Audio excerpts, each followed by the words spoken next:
الحمد للہ وکفا وسلام علی عبادہ الذین اصطفیٰ اما بعد فاعوذ باللہ من الشیطان الرجیم بسم اللہ الرحمن الرحیم رب اشرح لی صدری ویسر لی امری واحلل عقدۃ من لسانی یفقہوا قولی۔ السلام علیکم ورحمۃ اللہ وبرکاتہ۔ ناظرین، پروگرام فہم القرآن کے سلسلے میں آج ہم 22ویں پارے کا مطالعہ کریں گے۔ قرآن مجید میں اللہ تعالیٰ کا ارشاد ہے، کتاب انزلناہ الیک مبارک لیدبروا آیاتہ ولیتذکر اولو الالباب۔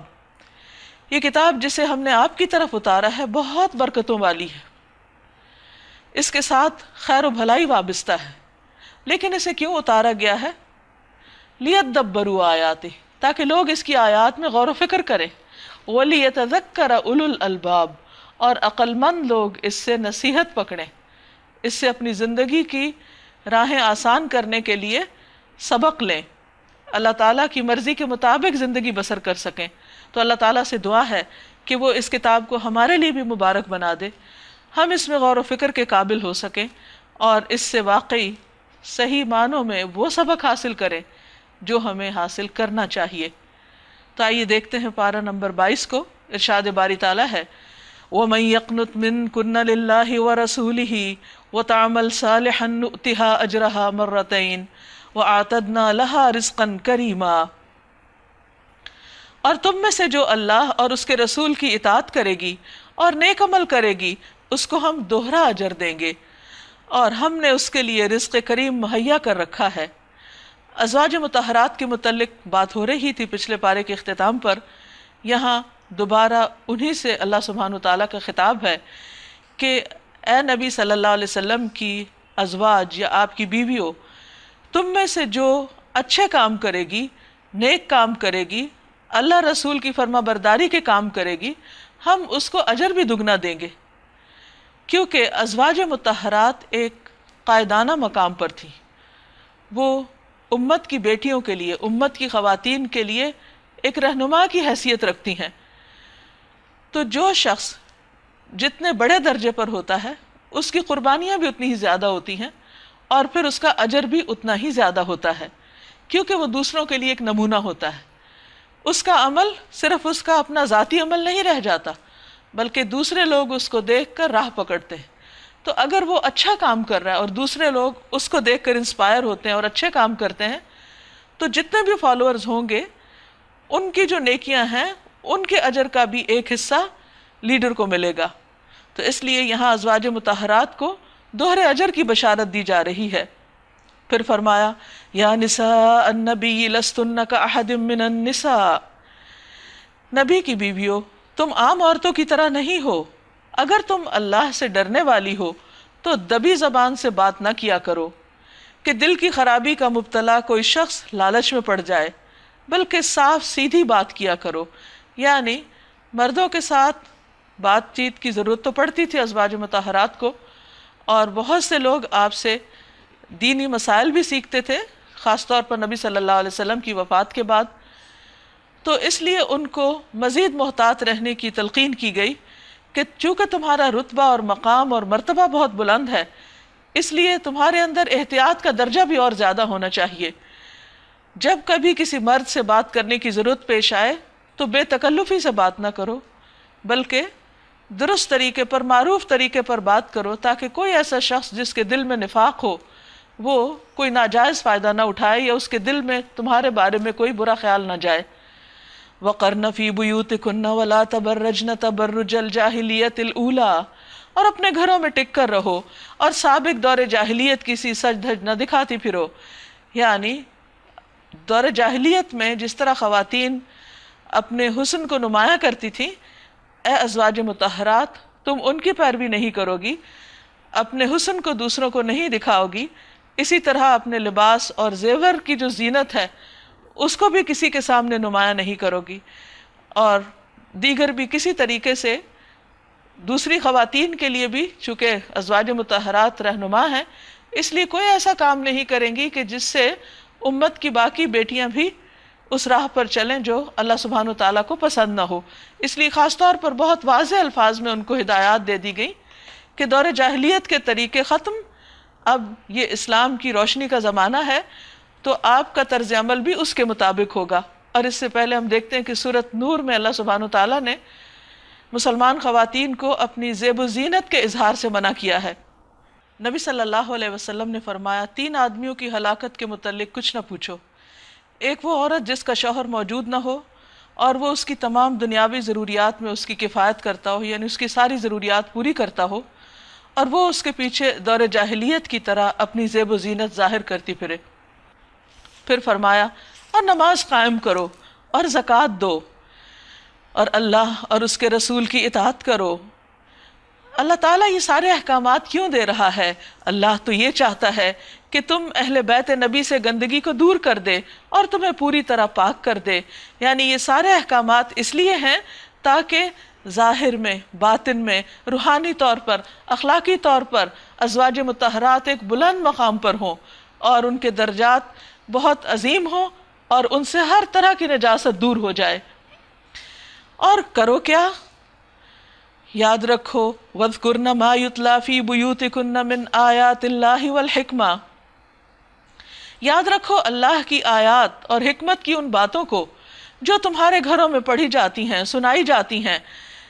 اللہ کی آیات سے مراد تو قرآن مجید ہے، اور حکمت سے مراد نبی صلی اللہ علیہ وسلم کی باتیں ہیں جو آپ قرآن کی وضاحت میں یا ویسے عام طور پر مختلف امور کے بارے میں رہنمائی کرتے ہوئے فرمایا کرتے تھے۔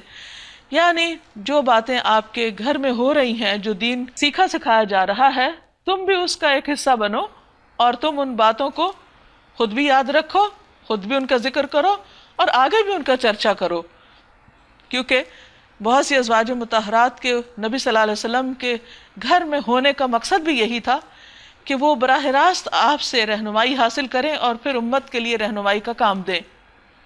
بے شک اللہ لطیف اور باخبر ہے۔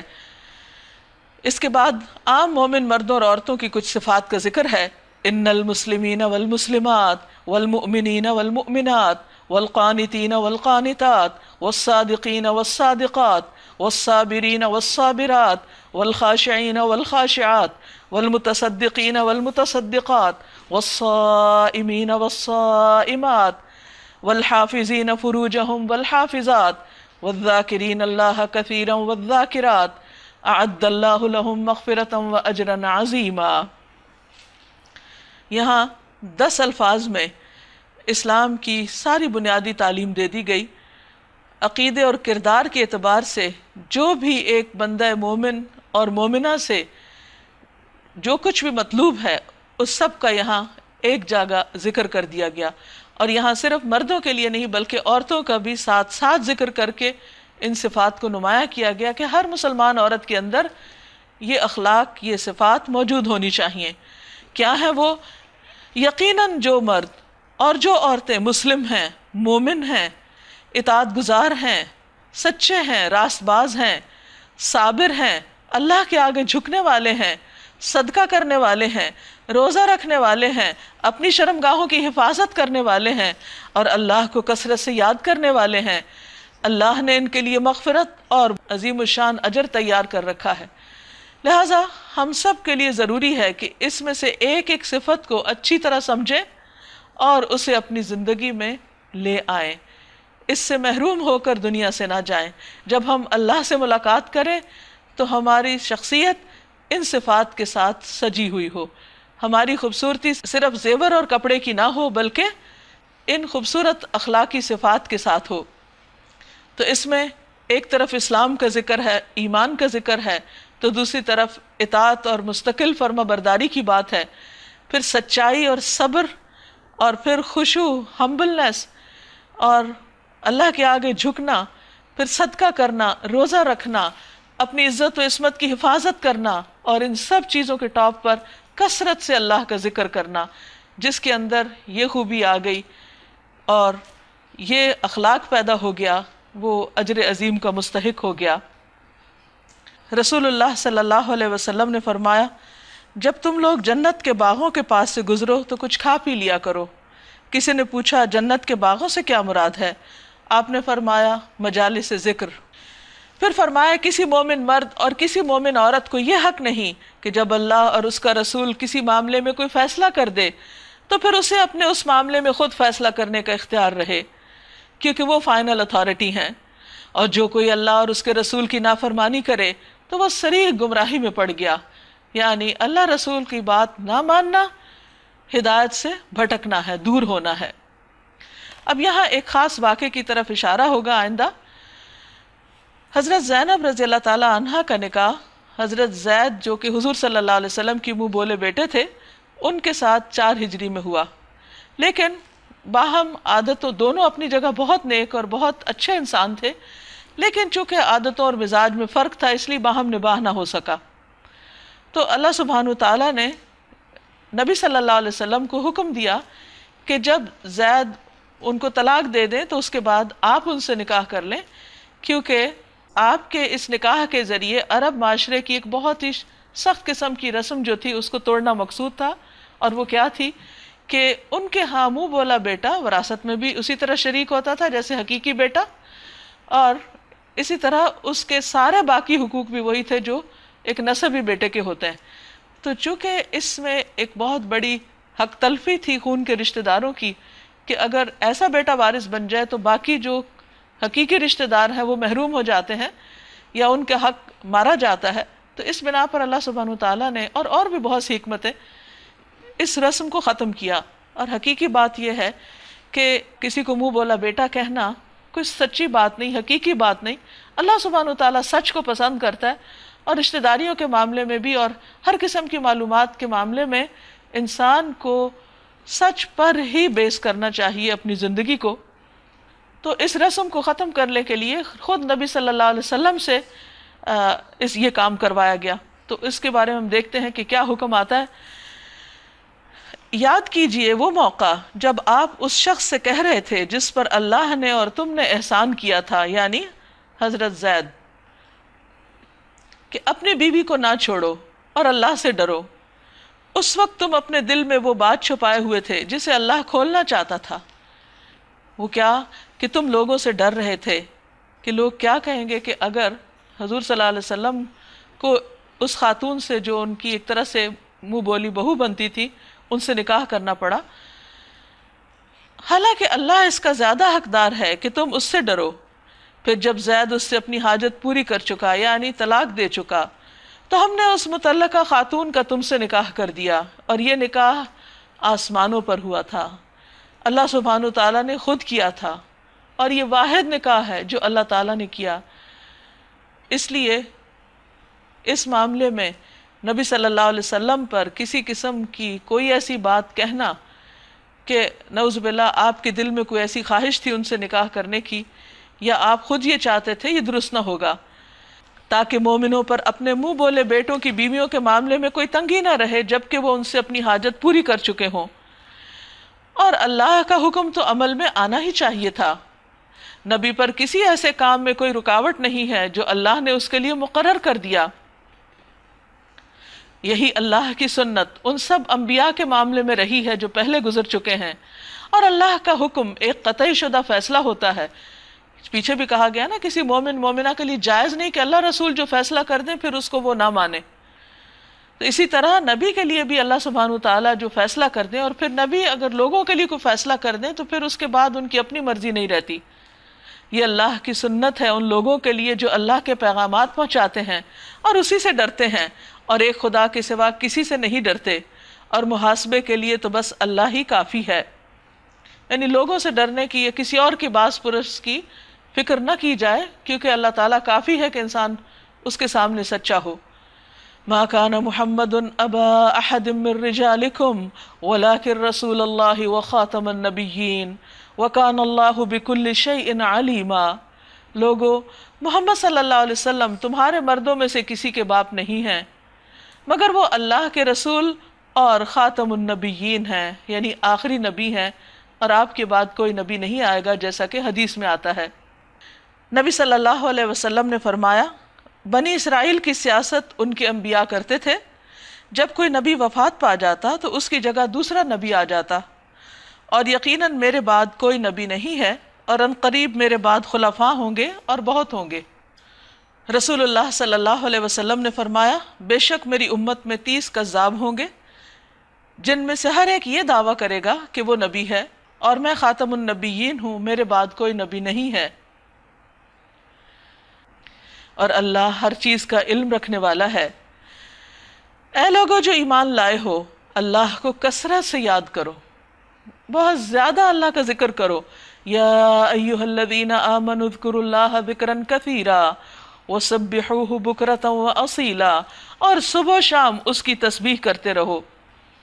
یعنی جب تمہارے دشمن تم پر الزامات کی بوچھاڑ کر دیں اور تمہیں طرح طرح سے ستائیں اور تم پر الزام تراشی کریں اور تمہارے پیغمبر کو برا بھلا کہیں یا تمہیں کسی طرح کے طعنے دیں، تو اس کا مقابلہ کس سے کرو؟ اللہ کے ذکر سے۔ اللہ کو یاد کرو، اللہ سے مدد مانگو، اپنے آپ کو روحانی طور پر، ایمانی طور پر مضبوط کرو تاکہ تمہارے اندر بہترین اخلاق پیدا ہو، بجائے اس کے کہ انسان ایسے مواقع پر ایسے کام شروع کر دے کہ جو دین اسلام کی تعلیمات کے خلاف جاتے ہوں۔ انسان کو اللہ کے ذکر اور اللہ سے دعا کر کے مدد مانگنی چاہیے۔ پھر فرمایا هو الذی یصلی علیکم وملائکتہ، وہی ہے جو تم پر رحمت فرماتا ہے، یعنی جب تم اللہ کا ذکر کرتے ہو تو اللہ تعالیٰ تمہیں اطمینان بخشتا ہے، تمہارے اوپر رحمت نازل فرماتا ہے، اور اس کے ملائکہ تمہارے لیے دعائے رحمت کرتے ہیں۔ یعنی ذکر کرنے والے اللہ کے محبوب ہوتے ہیں، اور جو اللہ کے محبوب ہوتے ہیں فرشتے ان کے لیے دعائیں کرتے ہیں، استغفار کرتے ہیں، تاکہ وہ تمہیں تاریکیوں سے روشنی میں نکال لائے، یعنی وہ غم اور گھٹن اور پریشانی دور ہو جائے۔ وہ مومنوں پر بہت مہربان ہے، جس روز وہ اس سے ملیں گے یعنی اللہ سے ملاقات کریں گے، ان کا استقبال سلام سے ہوگا، اور ان کے لیے اللہ نے بڑا باعزت اجر فراہم کر رکھا ہے۔ کس قدر خوشخبری ہے، کس قدر بہترین انجام ہے کہ جو شخص اللہ کو یاد کرے اور مشکلات کے وقت اور الزامات کے وقت اور غم کے وقت اپنے حواس نہ کھوئے، کوئی ایسا کام نہ کرے کہ جس سے دین کو مزید نقصان پہنچے یا اللہ تعالیٰ کی ناراضگی کا سبب ہو، تو صبر کے ساتھ جو شخص زندگی بسر کر کے جائے گا، اللہ سبحانہ و تعالیٰ اسے عظیم الشان درجات سے نوازے گا۔ یا ایہا النبی انا ارسلناک شاہدا ومبشرا ونذیرا وداعیا الی اللہ باذنہ وسراجا منیرا، اے نبی صلی اللہ علیہ وسلم، ہم نے آپ کو بھیجا گواہ بنا کر، خوشخبری دینے والا اور ڈرانے والا بنا کر، اور اللہ کی اجازت سے اس کی طرف دعوت دینے والا بنا کر، اور روشن چراغ بنا کر۔ یہ نبی صلی اللہ علیہ وسلم کا مقام متعین کیا جا رہا ہے کہ آپ لوگوں کے سامنے حق کی گواہی دینے کے لیے آئے تھے، اچھے کام کرنے والوں کو خوشخبری دینے والے اور برے کام کرنے والوں کو خبردار کرنے والے، اور اللہ کی طرف لوگوں کو بلانے والے اللہ کے اذن سے۔ یعنی اللہ سبحانہ وتعالیٰ نے آپ پر اللہ کا پیغام پہنچانے کی اور لوگوں کو اللہ کی طرف بلانے کی ایک ذمہ داری ڈالی ہوئی تھی، اور آپ کے اوپر یہ کام فرض کے درجے میں تھا۔ وَسِرَاجًا مُنِيرًا، اور روشن چراغ، یعنی آپ کی زندگی، آپ کا اسوہ حسنہ، آپ کا اخلاق، آپ کے معاملات اور معمولات، یہ سارے کے سارے اتنے خوبصورت ہیں اور سب کے لیے اتنی رہنمائی کا ذریعہ ہیں کہ جیسے ایک سورج چمکتا ہے تو سب کے لیے روشنی ہو جاتی ہے اور ہر اچھے برے کا فرق پتہ چلنے لگتا ہے۔ تو ہمارے لیے نبی صلی اللہ علیہ وسلم ایک کرائیٹیرین ہے، ایک میزان ہے کہ جن کو دیکھ کر ہم اندازہ کر سکتے ہیں کہ ہم خود کس راستے پہ جا رہے ہیں، ٹھیک کر رہے ہیں یا نہیں۔ تو ہمیں سارے معاملات میں، اپنے سونے، جاگنے، اٹھنے، بیٹھنے، دوستی، دشمنی، ہر معاملے میں نبی صلی اللہ علیہ وسلم کے طریقے کو اختیار کرنا ہے اور آپ کا اتباع کرنا ہے، کیونکہ آپ کے اتباع میں سے ہی اللہ کی محبت نصیب ہوگی۔ وَبَشِّرِ الْمُؤْمِنِينَ بِأَنَّ لَهُم مِّنَ اللَّهِ فَضْلًا كَبِيرًا، خوشخبری دے دو ان لوگوں کو جو ایمان لائے ہیں کہ ان کے لیے اللہ کی طرف سے بڑا فضل ہے۔ فضلاً کبیرہ، یعنی نبی صلی اللہ علیہ وسلم کا رہنما بن کر، معلم بن کر، شاہد، مبشر، نذیر، بشیر اور داعین الی اللہ اور سراج منیر بن کے آنا ہم سب کے لیے اللہ تعالیٰ کا ایک بہت بڑا فضل اور ہم پر احسان ہے۔ اس لیے اب ہمیں کیا نہیں کرنا؟ وَلَا تُطِعِ الْكَافِرِينَ وَالْمُنَافِقِينَ وَدَعْ أَذَاهُمْ وَتَوَكَّلْ عَلَى اللَّهِ وَكَفَى بِاللَّهِ وَكِيلًا، اور ہرگز نہ دبو کفار اور منافقین سے، کوئی پرواہ نہ کرو ان کی اذیت رسانی کی، اور بھروسہ کر لو اللہ پر، اللہ ہی اس کے لیے کافی ہے کہ آدمی اپنے معاملات اس کے سپرد کر دے۔ یا ایھا الذین آمنو، اے لوگو جو ایمان لائے ہو، جب تم مومن عورتوں سے نکاح کرو اور پھر انہیں ہاتھ لگانے سے پہلے طلاق دے دو تو تمہاری طرف سے ان پر کوئی عدت لازم نہیں ہے جس کے پورے ہونے کا تم مطالبہ کر سکو، لہٰذا انہیں کچھ مال دو اور بھلے طریقے سے رخصت کر دو۔ یعنی یہاں یوں لگتا ہے کہ اس زمانے میں کوئی طلاق کا ایسا مسئلہ آیا تھا جس پر اللہ سبحانہ وتعالیٰ نے بیچ میں رہنمائی دے دی، کیونکہ اس موضوع پر پیچھے بات نہیں ہو رہی اور نہ ہی آگے ہو رہی ہے، تو یہ ایک معاملے کا حل ہے، یہ جواب ہے۔ یا ایھا النبی انا احللنا لک ازواجک اللاتی آتیت اجورہن، اے نبی صلی اللہ علیہ وسلم، ہم نے آپ کے لیے حلال کر دی آپ کی وہ بیویاں جن کے آپ نے مہر ادا کیے، اور وہ عورتیں جو اللہ کی عطا کردہ لونڈیوں میں سے تمہاری ملکیت میں آئیں، اور تمہاری وہ چچا زاد اور پھپھی زاد اور مامو زاد اور خالہ زاد بہنیں جنہوں نے تمہارے ساتھ ہجرت کی، اور وہ مومن عورت جس نے اپنے آپ کو نبی کے لیے ہبہ کیا ہو اگر وہ اسے نکاح میں لینا چاہیں۔ یہ رعایت خالصتاً آپ کے لیے ہے دوسرے مومنوں کی نسبت، یعنی اوروں کے لیے نہیں ہے۔ نبی صلی اللہ علیہ وسلم پر کچھ احکامات بھی دوسرے مومنوں سے ہٹ کر مختلف تھے کیونکہ آپ کی ایک خاص حیثیت تھی، اسی طرح کچھ اور چیزیں بھی آپ کی خصوصیت میں تھیں، اس لیے اس معاملے میں بھی آپ کی خصوصیت مختلف ہے باقیوں کی نسبت۔ مثلاً آپ دیکھیے کہ حضور صلی اللہ علیہ وسلم کے لیے تہجد کی نماز فرض تھی، ہم عام مسلمانوں کے لیے نہیں ہے۔ اسی طرح آپ کے لیے اور آپ کے خاندان کے لیے صدقہ لینا حرام ہے۔ پھر اسی طرح آپ کی میراث تقسیم نہیں ہو سکتی تھی، اور مزید بھی آپ کے لیے کچھ ایسی رعایتیں تھیں یا ایسی ذمہ داریاں تھیں جو دوسروں پر نہیں تھیں، تو اس کی یہاں وضاحت کی جا رہی ہے۔ ہمیں معلوم ہے کہ عام مومنوں پر ان کی بیویوں اور لونڈیوں کے بارے میں ہم نے کیا حدود عائد کی ہیں۔ آپ کو ان حدود سے اس لیے مستثنیٰ کیا ہے تاکہ آپ کے اوپر کوئی تنگی نہ رہے۔ اس کا یہ مطلب نہیں نعوذ باللہ کہ آپ زیادہ شادیاں کرنا چاہ رہے تھے تو آپ کی یہ تنگی دور کر دی گئی۔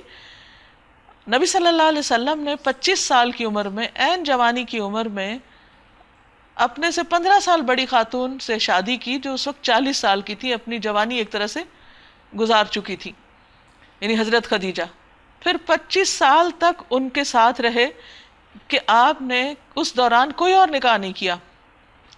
جب وہ فوت ہو گئی تو پھر آپ نے ایک بیوہ اور عمر رسیدہ عورت یعنی حضرت سودا سے نکاح کیا، اور مزید 4 سال وہ آپ کی زوجیت میں رہی اکیلی۔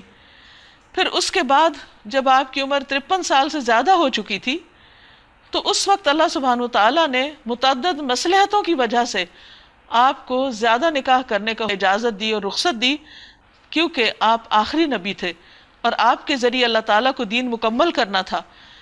مردوں سے متعلق تو بہت سی چیزیں بہت سے صحابہ سیکھ رہے تھے، لیکن خواتین براہ راست آپ سے اتنی آزادی کے ساتھ بہت سے ایسے معاملات جو گھریلو زندگی سے متعلق تھے نہیں سیکھ سکتی تھیں۔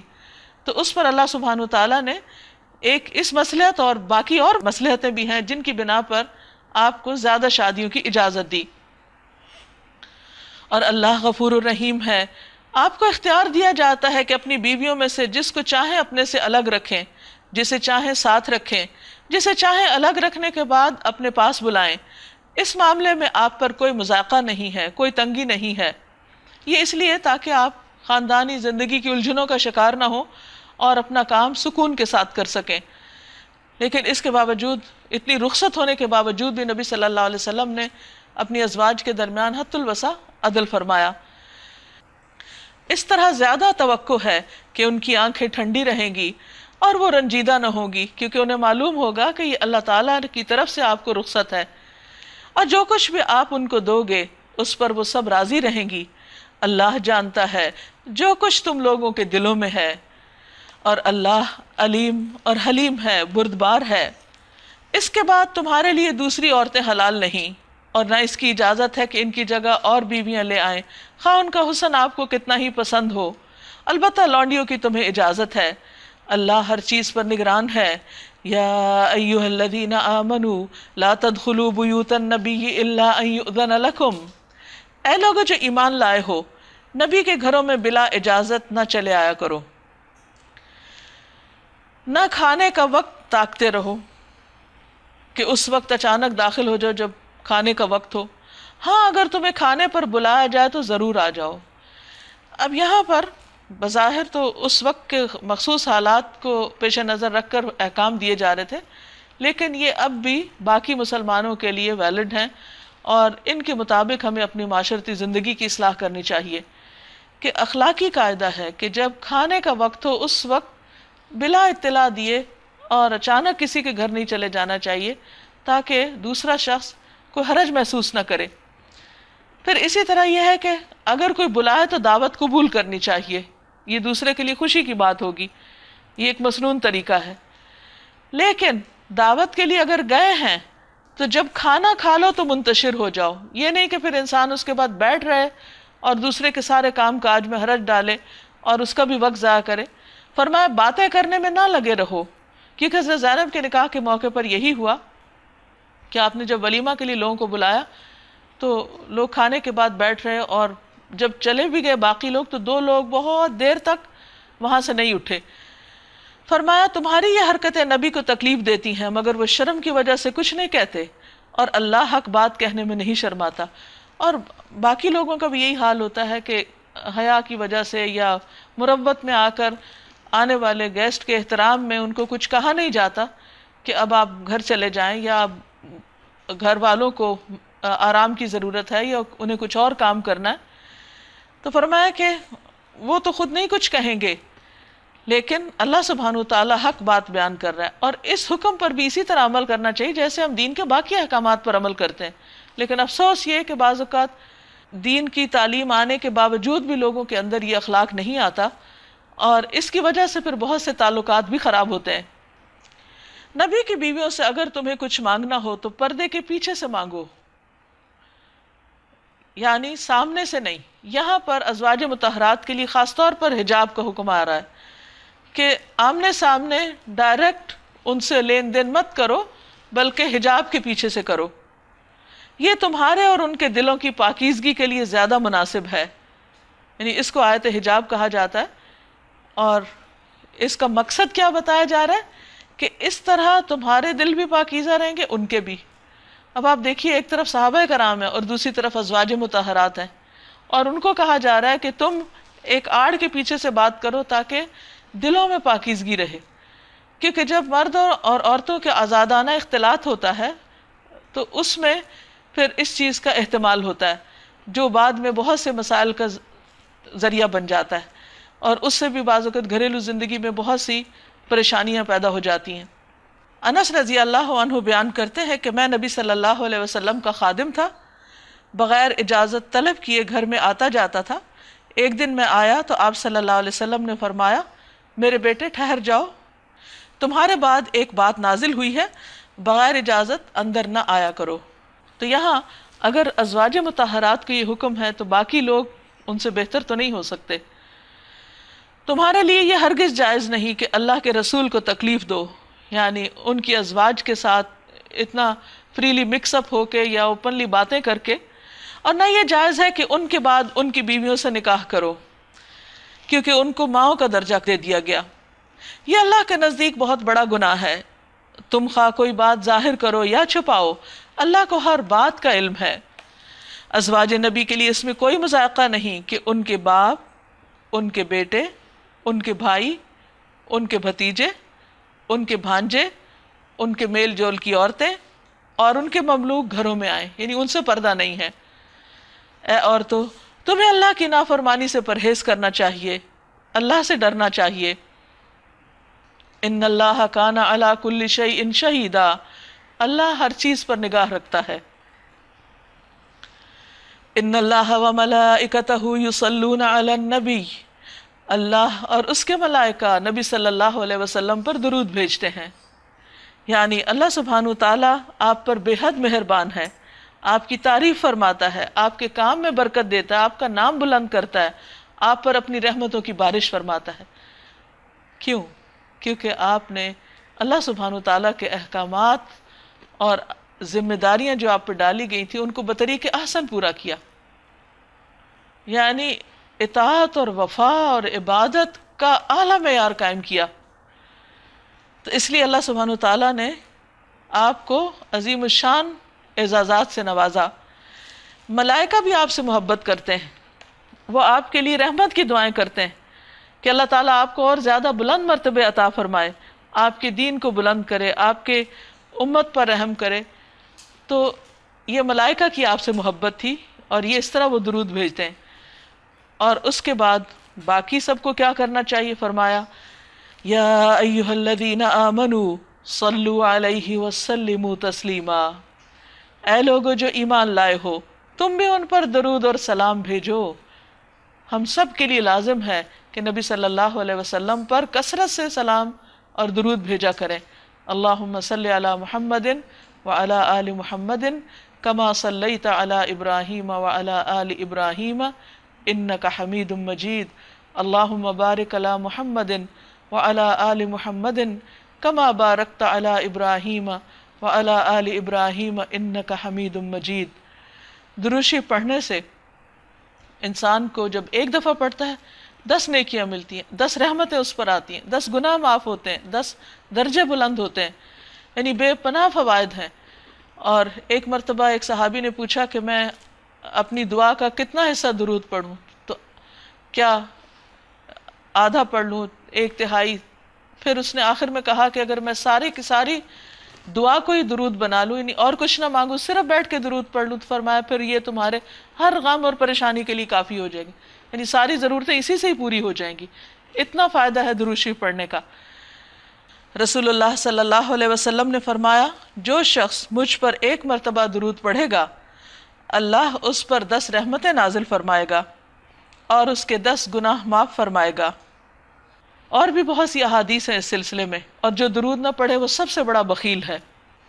رسول اللہ صلی اللہ علیہ وسلم نے فرمایا وہ آدمی جس کے سامنے میرا تذکرہ کیا گیا اور وہ مجھ پر درود بھیجنا بھول گیا تو اس نے جنت کا راستہ خطا کر دیا۔ رسول اللہ صلی اللہ علیہ وسلم نے فرمایا بخیل وہ ہے جس کے سامنے میرا ذکر ہو اور وہ مجھ پر درود نہ بھیجے۔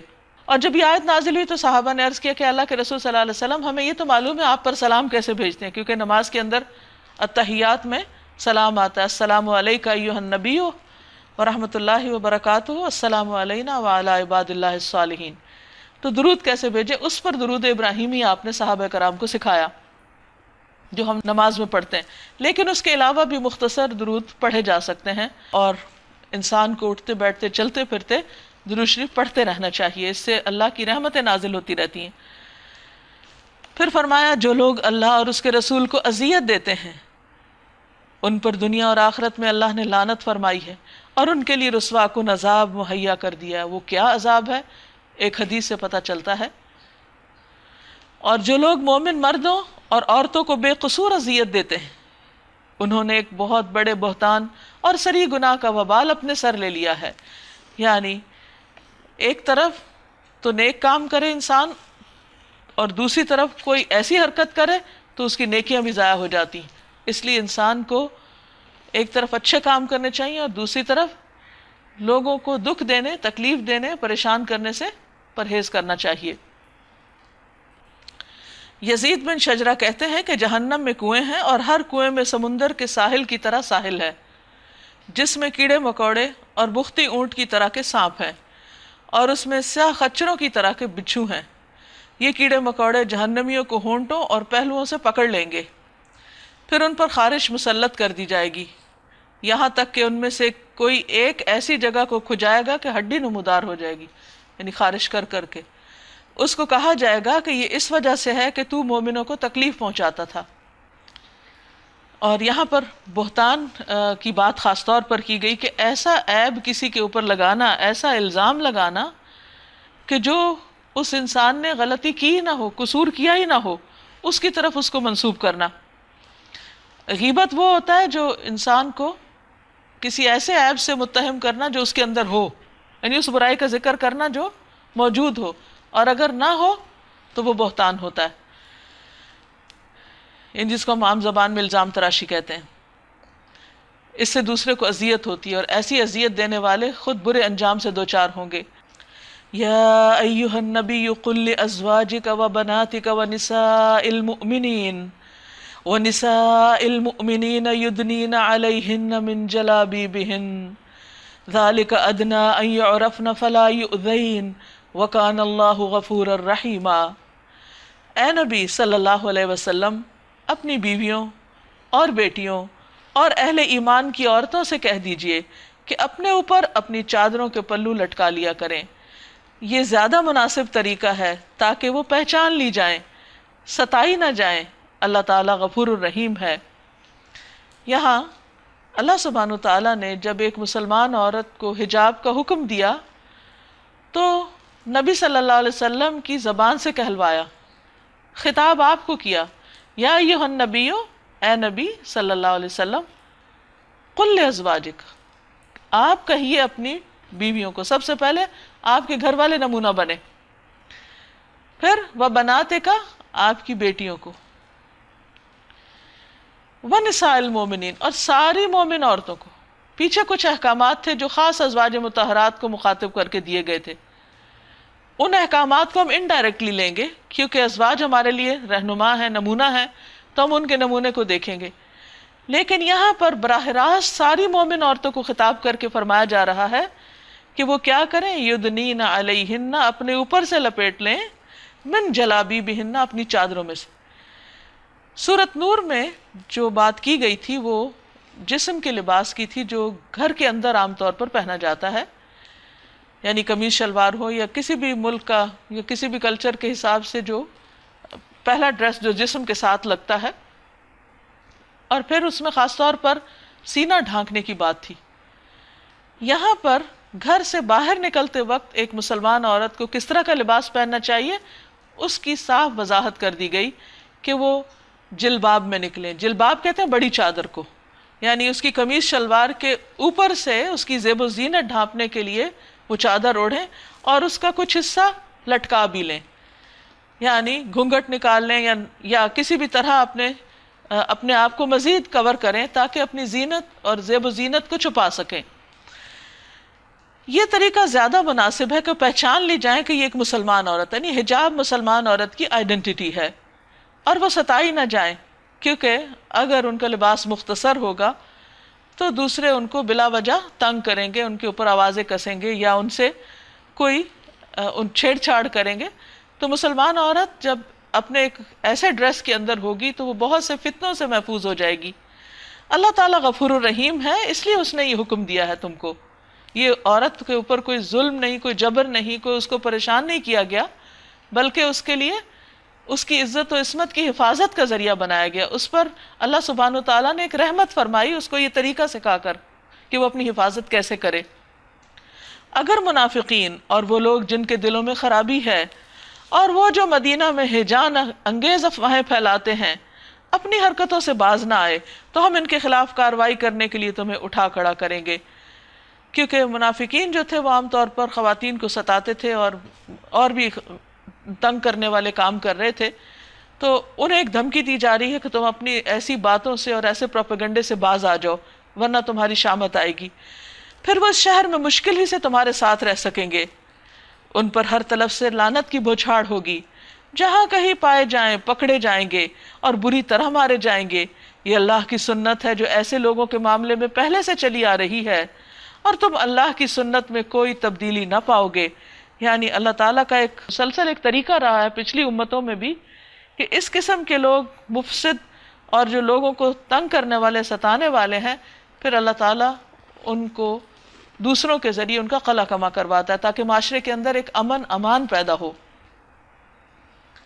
لوگ تم سے پوچھتے ہیں قیامت کی گھڑی کب آئے گی؟ اصل میں منافقین اور کفار جو تھے وہ نبی صلی اللہ علیہ وسلم سے ازراہ مذاق یہ سوال کرتے تھے۔ اس کا یہ مطلب نہیں تھا کہ انہیں بہت دلچسپی تھی کہ پتہ چل جائے تو اپنی تیاری کریں۔ کہو اس کا علم اللہ ہی کو ہے، یہ علم تو اس نے اپنے نبی کو بھی نہیں دیا، تمہیں کیا خبر شاید کہ وہ قریبی آ لگی ہو، اور ہر شخص کی موت کے ساتھ ہی اس کی قیامت شروع ہو جاتی۔ نبی صلی اللہ علیہ وسلم نے فرمایا قیامت سے پہلے مخصوص لوگوں کو سلام کیا جائے گا، تجارت عام ہو جائے گی، حتیٰ کہ بیوی تجارتی امور میں اپنے خاوند کی مدد کرے گی، نیز قطع رحمی، جھوٹی گواہی، سچی شہادت کو چھپانا اور لکھائی پڑھائی بھی عام ہو جائے گی۔ بہرحال یہ یقینی امر ہے کہ اللہ نے کافروں پر لعنت کی ہے اور ان کے لیے بھڑکتی ہوئی آگ مہیا کر دی ہے جس میں وہ ہمیشہ رہیں گے، کوئی حامی و مددگار نہ پا سکیں گے۔ یوم تقلب وجوہہم فی النار یقولون یا لیتنا اطعنا اللہ و اطعنا الرسولا، جس روز ان کے چہرے آگ پر الٹ پلٹ کیے جائیں گے، اس وقت وہ کہیں گے کاش ہم نے اللہ اور رسول کی اطاعت کی ہوتی، یعنی اپنے کیے پہ سخت پچھتائیں گے۔ یعنی جو لوگ بھی رسول اللہ صلی اللہ علیہ وسلم کی نافرمانی کریں، یہ ان کا انجام بتایا جا رہا ہے۔ ہم عام طور پہ کہتے ہیں اچھا قرآن میں لکھا ہے، چلو ٹھیک ہے یہ تو ہم مان لیں گے، لیکن اگر نبی صلی اللہ علیہ وسلم نے فرمایا پتہ نہیں ٹھیک بھی ہے یا نہیں، نہیں معلوم کرو کہ ٹھیک ہے یا نہیں، اہل علم سے پوچھ لو۔ قرآن مجید ہمیں یہی بتاتا ہے کہ جس بارے میں تمہیں خود علم نہ ہو تو علم والوں سے معلوم کر لو، لیکن نبی صلی اللہ علیہ وسلم کی باتوں کو اہمیت نہ دینا اور اپنی منمانی کرنا یہ درست نہ ہوگا۔ ہمیں کوئی حق نہیں کہ اپنی ذات کو ان پر ترجیح دے کر اپنی عقل کے پیچھے چلیں اور نبی صلی اللہ علیہ وسلم کی حکمت کو چھوڑ دیں۔ تو جو لوگ ایسا کریں گے، فرمایا وہ قیامت کے دن پھر تمنا کریں گے کاش ہم نے اللہ اور رسول کی اطاعت کی ہوتی، کہیں گے اے ہمارے رب ہم نے اپنے سرداروں اور بڑوں کی اطاعت کی اور انہوں نے ہمیں راہ راست سے بے راہ کر دیا، انہوں نے ہمیں بھٹکا دیا اپنے پیچھے لگا کے۔ نبی صلی اللہ علیہ وسلم نے فرمایا دجال سے زیادہ ایک اور چیز میری امت کے لیے زیادہ خوفناک ہے، وہ ہیں گمراہ کرنے والے امام۔ اے رب ان کو دوہرا عذاب دے اور ان پر سخت لعنت کر، یعنی قیامت کے دن وہ جا کر ان سے بیزاری کا اظہار کریں گے۔ پھر فرمایا یا ایھا الذین آمنوا لا تکونوا کالذین آذوا موسیٰ، اے لوگو جو ایمان لائے ہو ان لوگوں کی طرح مت بن جاؤ جنہوں نے موسیٰ علیہ السلام کو اذیتیں دی تھیں، یعنی تم اپنے پیغمبر کے ساتھ وہ معاملہ نہ کرو جو بنی اسرائیل نے موسیٰ علیہ السلام سے کیا۔ مثلا گائے کا مشہور واقعہ ہے کہ جب انہوں نے ان کو حکم دیا کہ اللہ تعالیٰ نے فرمایا کہ گائے ذبح کرو تو انہوں نے طرح طرح کی حجتیں شروع کر دیں اور بات مان کے نہیں دیتے تھے۔ اسی طرح جب وہ کوہ طور پر گئے تو پیچھے سے بچڑے کو معبود بنا لیا، راستے میں دیکھا کہ قوم بتوں کی عبادت کر رہی تو کہا موسیٰ ہمیں بھی ایسے بت چاہیے، اور اس کے علاوہ بھی بہت ساری چیزیں تھیں جس میں وہ اپنے پیغمبر کو ستاتے تھے، تو منع کیا گیا کہ تم نے ایسا نہیں کرنا۔ پیچھے بتا دیا گیا کہ جو اذیت دیتے ہیں ان کا انجام بڑا بھیانک ہے۔ پھر اللہ نے ان کی بنائی ہوئی باتوں سے اس کی برات فرمائی۔ ایک خاص واقعے کی طرف اشارہ ہے جس میں موسیٰ علیہ السلام پہ الزام لگایا گیا تھا، تو اللہ تعالیٰ نے اس الزام سے ان کو بری کر دیا، اور وہ اللہ کے نزدیک بہت باعزت تھے۔ اے ایمان لانے والو اللہ سے ڈرو اور ٹھیک بات کیا کرو، یعنی درست بات، حقیقت پر مبنی بات، اسٹریٹ فارورڈ۔ اللہ تمہارے اعمال درست کر دے گا اور تمہارے قصوروں سے درگزر فرمائے گا۔ جو شخص اللہ اور اس کے رسول کی اطاعت کرے اس نے بڑی کامیابی حاصل کی، یعنی کامیابی کا نسخہ یہی ہے کہ اللہ رسول کی بات مانو۔ انا عرضنا الامانۃ علی السماوات والارض والجبال فابین ان یحملنها واشفقن منها وحملها الانسان انه کان ظلوما جہولا۔ ہم نے اس امانت کو آسمانوں اور زمین اور پہاڑوں کے سامنے پیش کیا تو وہ اسے اٹھانے کے لیے تیار نہ ہوئے اور اس سے ڈر گئے، مگر انسان نے اٹھا لیا، بے شک وہ بڑا ظالم اور جاہل ہے۔ یہ امانت کیا ہے؟ اس کی مختلف طرح انٹرپریٹیشن کی گئی ہے، لیکن اس سے ایک معنی ہے اختیار، چوائس، کام کی آزادی۔ تو انسان کو جب یہ چوائس دی گئی تو اس نے اسے اختیار کر لیا، جبکہ باقی مخلوق نے کہا کہ بہت مشکل کام ہے کیونکہ اس کے بعد پھر حساب بہت سخت ہے۔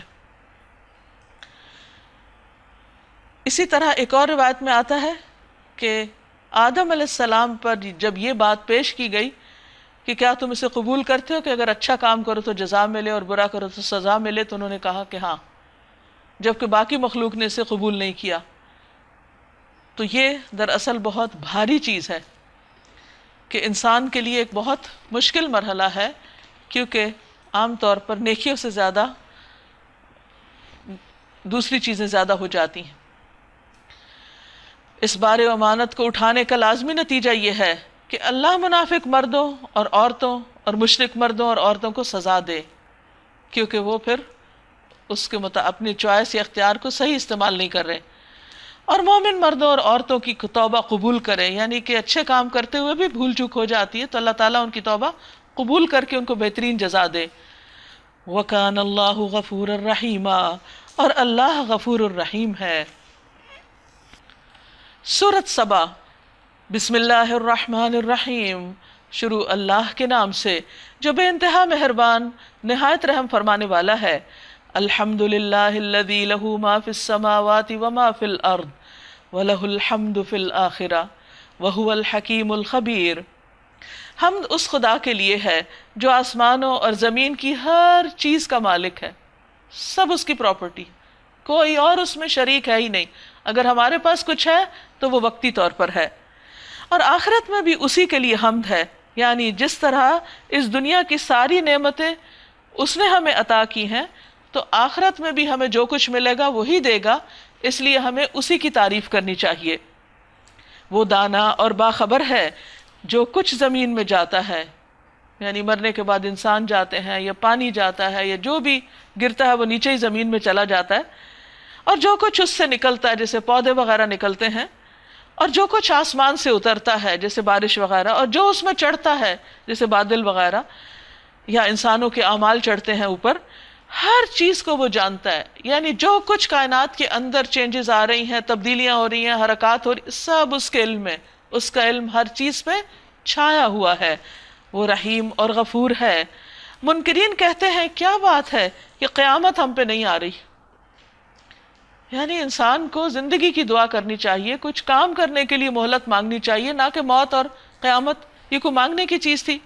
کہو قسم ہے میرے عالم الغیب پروردگار کی، وہ تم پر آ کر رہے گی۔ یعنی دیر ہو رہی تو اس کا مطلب نہیں کہ آئے گی نہیں۔ اس سے ذرہ برابر کوئی چیز نہ آسمانوں میں چھپی ہوئی ہے، نہ زمین میں، نہ ذرے سے بڑی اور نہ اس سے چھوٹی، سب کچھ ایک نمایاں دفتر میں ہے۔ اور یہ قیامت اس لیے آئے گی کہ جزا دے اللہ ان لوگوں کو جو ایمان لائے ہیں اور نیک عمل کرتے رہے ہیں، یعنی وہ بدلے کا دن ہے، یوم الدین ہے۔ اولئک لہم مغفرۃ ورزق کریم، ان کے لیے مغفرت ہے اور رزق عزت والا۔ اور جن لوگوں نے ہماری آیات کو نیچا دکھانے کے لیے زور لگایا ہے، یعنی دین کو پیچھے کرتے ہیں یا اللہ تعالیٰ کے احکامات کو نیچے رکھتے ہیں، ان کے لیے بدترین قسم کا دردناک عذاب ہے۔ اے نبی صلی اللہ علیہ وسلم، علم رکھنے والے خوب جانتے ہیں کہ جو کچھ تمہارے رب کی طرف سے تم پر نازل کیا گیا ہے وہ سراسر حق ہے اور خدائے عزیز و حمید کا راستہ دکھاتا ہے۔ وَقَالَ الَّذِينَ كَفَرُوا هَلْ نَدُلُّكُمْ عَلَى رَجُلٍ يُنَبِّئُكُمْ إِذَا مُزِّقْتُمْ كُلَّ مُمَزَّقٍ إِنَّكُمْ لَفِي خَلْقٍ جَدِيدٍ۔ منکرین لوگوں سے کہتے ہیں ہم تمہیں بتائیں، تمہیں ایسا شخص جو خبر دیتا ہے کہ جب تمہارے جسم کا ذرہ ذرہ منتشر ہو چکا ہوگا اس وقت تم نئے سرے سے پیدا کر دیے جاؤ گے۔ نہ معلوم یہ شخص اللہ کے نام سے جھوٹ گھڑتا ہے یا اسے جنون لاحق ہے، یعنی ان کی سمجھ میں یہ بات نہیں آ رہی تھی۔ نہیں، بلکہ جو لوگ آخرت کو نہیں مانتے وہ عذاب میں مبتلا ہونے والے ہیں، اس لیے ایسی باتیں کرتے ہیں، اور وہی بری طرح بہکے ہوئے ہیں۔ کیا انہوں نے کبھی اس آسمان اور زمین کو نہیں دیکھا جو انہیں آگے اور پیچھے سے گھیرے ہوئے؟ تھوڑی دیر کے لیے اگر ہم غور کریں اور ہم سوچیں کہ ہم زمین اور آسمان سے نکل کے کہیں ادھر ادھر چلے جائیں تو کیا زمین کے اندر سے کہیں کوئی راستہ ہے جانے کا، یا آسمان سے کہیں نکلنے کا کوئی راستہ، یا دائیں بائیں سے؟ ہم پوری طرح سراؤنڈڈ ہیں، اللہ کی زمین اور آسمان کے بیچ میں گھرے ہوئے ہیں، تو نافرمانی کر کے کہاں بھاگیں گے؟ اللہ سے مقابلہ کر کے کہاں جائیں گے؟ سوچنے کی بات ہے۔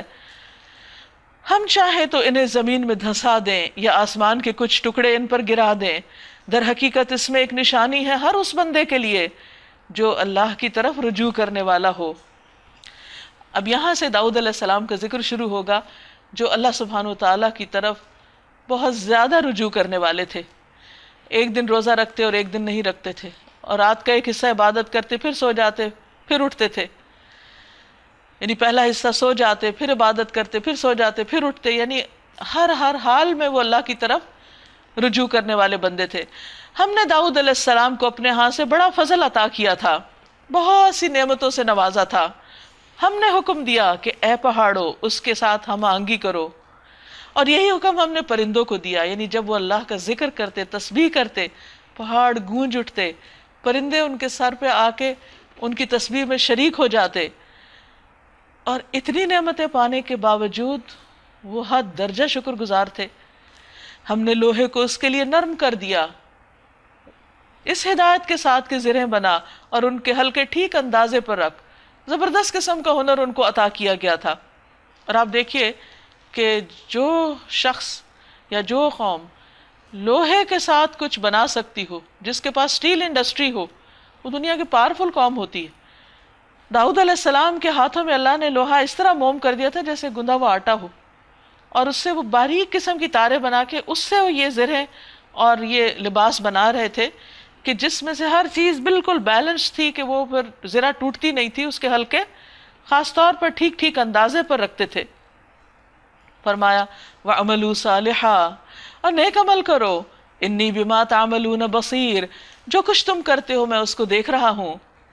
اور سلیمان علیہ السلام کے لیے ہم نے ہوا کو مسخر کر دیا، صبح کے وقت اس کا چلنا 1 مہینے کی راہ تک، اور شام کے وقت اس کا چلنا 1 مہینے کی راہ تک. یعنی ایک سوار جتنا فاصلہ 1 مہینے میں طے کرتا ہے وہ صبح سے دوپہر تک طے کر لیتے تھے، اور اس علاقے میں چلے جاتے اور پھر واپسی کا سفر شام تک ہو جاتا.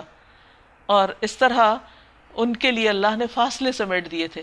اب آپ سوچیں کہ آج کل ہم سمجھتے ہیں کہ ہوائی جہاز بنا کر اور ہوائی سفر کے ذریعے ہم بہت ترقی یافتہ ہو گئے ہیں، لیکن اللہ سبحانہ و تعالیٰ نے کئی ہزار سال پہلے سلیمان علیہ السلام اور ان کے جو ساتھی تھے ان کو یہ قوت عطا کی تھی کہ وہ ہوا کو مسخر کر کے طویل فاصلے بہت تھوڑی دیر میں طے کر لیں. ہم نے اس کے لیے پگھلے ہوئے تانبے کا چشمہ بہا دیا. داؤد علیہ السلام کے لیے لوہا اور ان کے لیے ایک اور دھات تانبا. اور ایسے جن اس کے تابع کر دیے جو اپنے رب کے حکم سے اس کے آگے کام کرتے تھے. یعنی صرف انسانوں کی فوجیں نہیں تھی، جنوں کی بھی تھیں جو ان کے لیے مسخر کیے گئے تھے. ان میں سے جو ہمارے حکم سے سرتابی کرتا اس کو ہم بھڑکتی ہوئی آگ کا مزہ چکھاتے. وہ اس کے لیے بناتے تھے، یعنی جنات بناتے تھے جو کچھ وہ چاہتا، جس قسم کی چیز بنوانا چاہتے وہ ان سے آرڈر پر بنوا لیتے. اونچی اونچی عمارتیں، تصاویر، بڑے بڑے حوض جیسے لگن، اور اپنی جگہ سے نہ ہٹنے والی دیگیں، کیونکہ ان کے لشکر بہت بڑے تھے اور بڑا زیادہ کھانا پکتا تھا.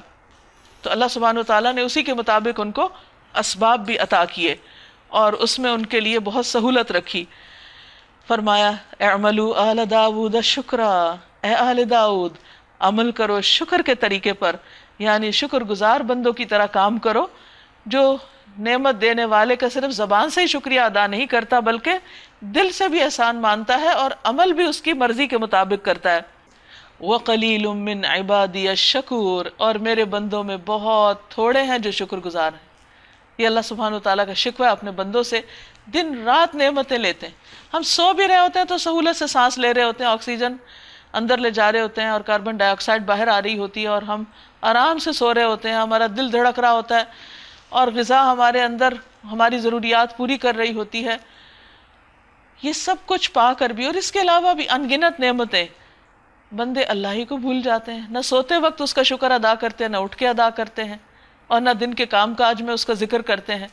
تو بندے کا کیا کام ہے کہ اپنے رب کی ان ساری نعمتوں پر اس کا شکر گزار ہو، کیونکہ نعمتوں کی حفاظت شکر کے ذریعے ہی کی جا سکتی ہے.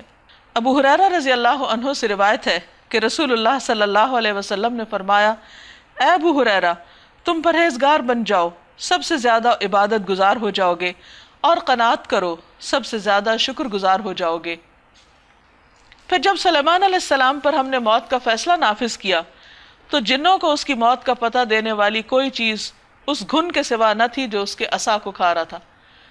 کہا جاتا ہے کہ سلیمان علیہ السلام خود کھڑے ہو کر ایک عصا کے اوپر ہاتھ رکھ کر جنوں سے کام لے رہے تھے کہ اتنے میں اچانک ان کی وفات ہو گئی، اور جنوں کو نہیں پتا چلا، وہ کام میں لگے رہے حتیٰ کہ عصا کو دیمک نے کھا لیا. جب عصا ٹوٹ کے گرا اور سلیمان علیہ السلام گر گئے تو انہیں پتا چلا کہ یہ فوت ہو چکے ہیں. اس سے یہ ثابت کرنا مقصود تھا کہ جنوں کو غیب کا علم نہیں ہوتا، کیونکہ اس سے بہت سی خرابیاں پھر پیدا ہوتی ہیں، شرک کے دروازے کھل جاتے ہیں. اس طرح جب سلیمان علیہ السلام گر پڑے تو جنوں پہ یہ بات کھل گئی کہ اگر وہ غیب کے جاننے والے ہوتے تو اس ذلت کے عذاب میں مبتلا نہ رہتے. لقد کان لسبأ فی مسکنہم آیا، ایک طرف آل داؤد شکر گزار، دوسری طرف ایک اور قوم کا ذکر جن کو اللہ نے اسی طرح بہت نعمتوں سے نوازا تھا، لیکن ان کی ناشکری نے ان کی نعمتوں کو ختم کر دیا۔ سبا کے لیے ان کے اپنے ہی مسکن میں ایک نشانی موجود تھی۔ قوم سبا اپنے وقت کی بہت مالدار، تجارت پیشہ اور زراعت پیشہ قوم تھی، اور ان کے تجارتی اسفار جو تھے وہ بھی بڑے کامیاب تھے۔ یمن سے لے کر شام تک کے علاقے میں ہزاروں بستیاں انہوں نے بنا رکھی تھیں، ہرے بھرے راستے تھے، اور سفر بہت سہولت کے ساتھ ہوتے تھے، اور اس سے ان کی تجارت بہت چمکی ہوئی تھی۔ اسی طرح چونکہ سمندر کے کنارے کے قریب تھے تو وہاں سے سمندر پار بھی ان کی تجارت دور دور تک پھیلی ہوئی تھی۔ لیکن انہوں نے کیا کیا؟ فرمایا 2 باغ دائیں اور بائیں، کھاؤ اپنے رب کا دیا ہوا رزق اور شکر بجا لاؤ اس کا۔ اللہ نے بس اتنا ہی چاہا تھا ان سے کہ وہ نعمتیں استعمال کریں مگر شکر ادا کریں، اللہ کے بندے اللہ کے وفادار بن کر رہیں۔ ملک ہے عمدہ اور پاکیزہ، اور پروردگار ہے بخشش فرمانے والا، مگر وہ منہ موڑ گئے، یعنی شکر ادا نہیں کیا۔ آخر کار ہم نے ان پر بند توڑ سیلاب بھیج دیا۔ انہوں نے، ان کی جو اریگیشن کا سسٹم تھا وہ بہت زبردست تھا۔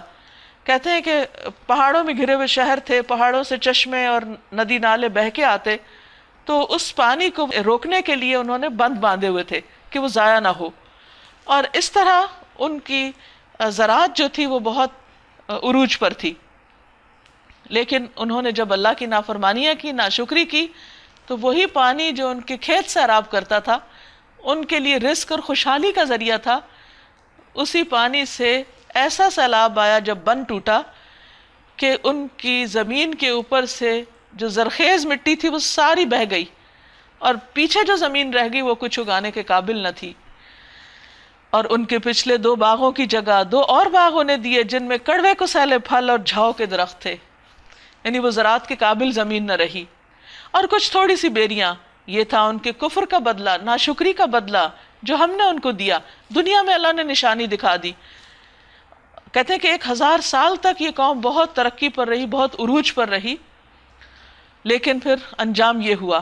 اور ناشکر انسان کے سوا ایسا بدلہ ہم کسی اور کو نہیں دیتے۔ یعنی جب بھی انسان سے کوئی نعمت چھنے، ضرور سوچے کیا گناہ کیا ہے، کیا غلطی کی ہے، کہاں ناشکرا پن کیا ہے، کہاں اللہ کو یاد نہیں رکھا، کہاں نعمت پا کے اس کی فرما برداری کی بجائے اس کی ناشکری کرنا شروع کر دی۔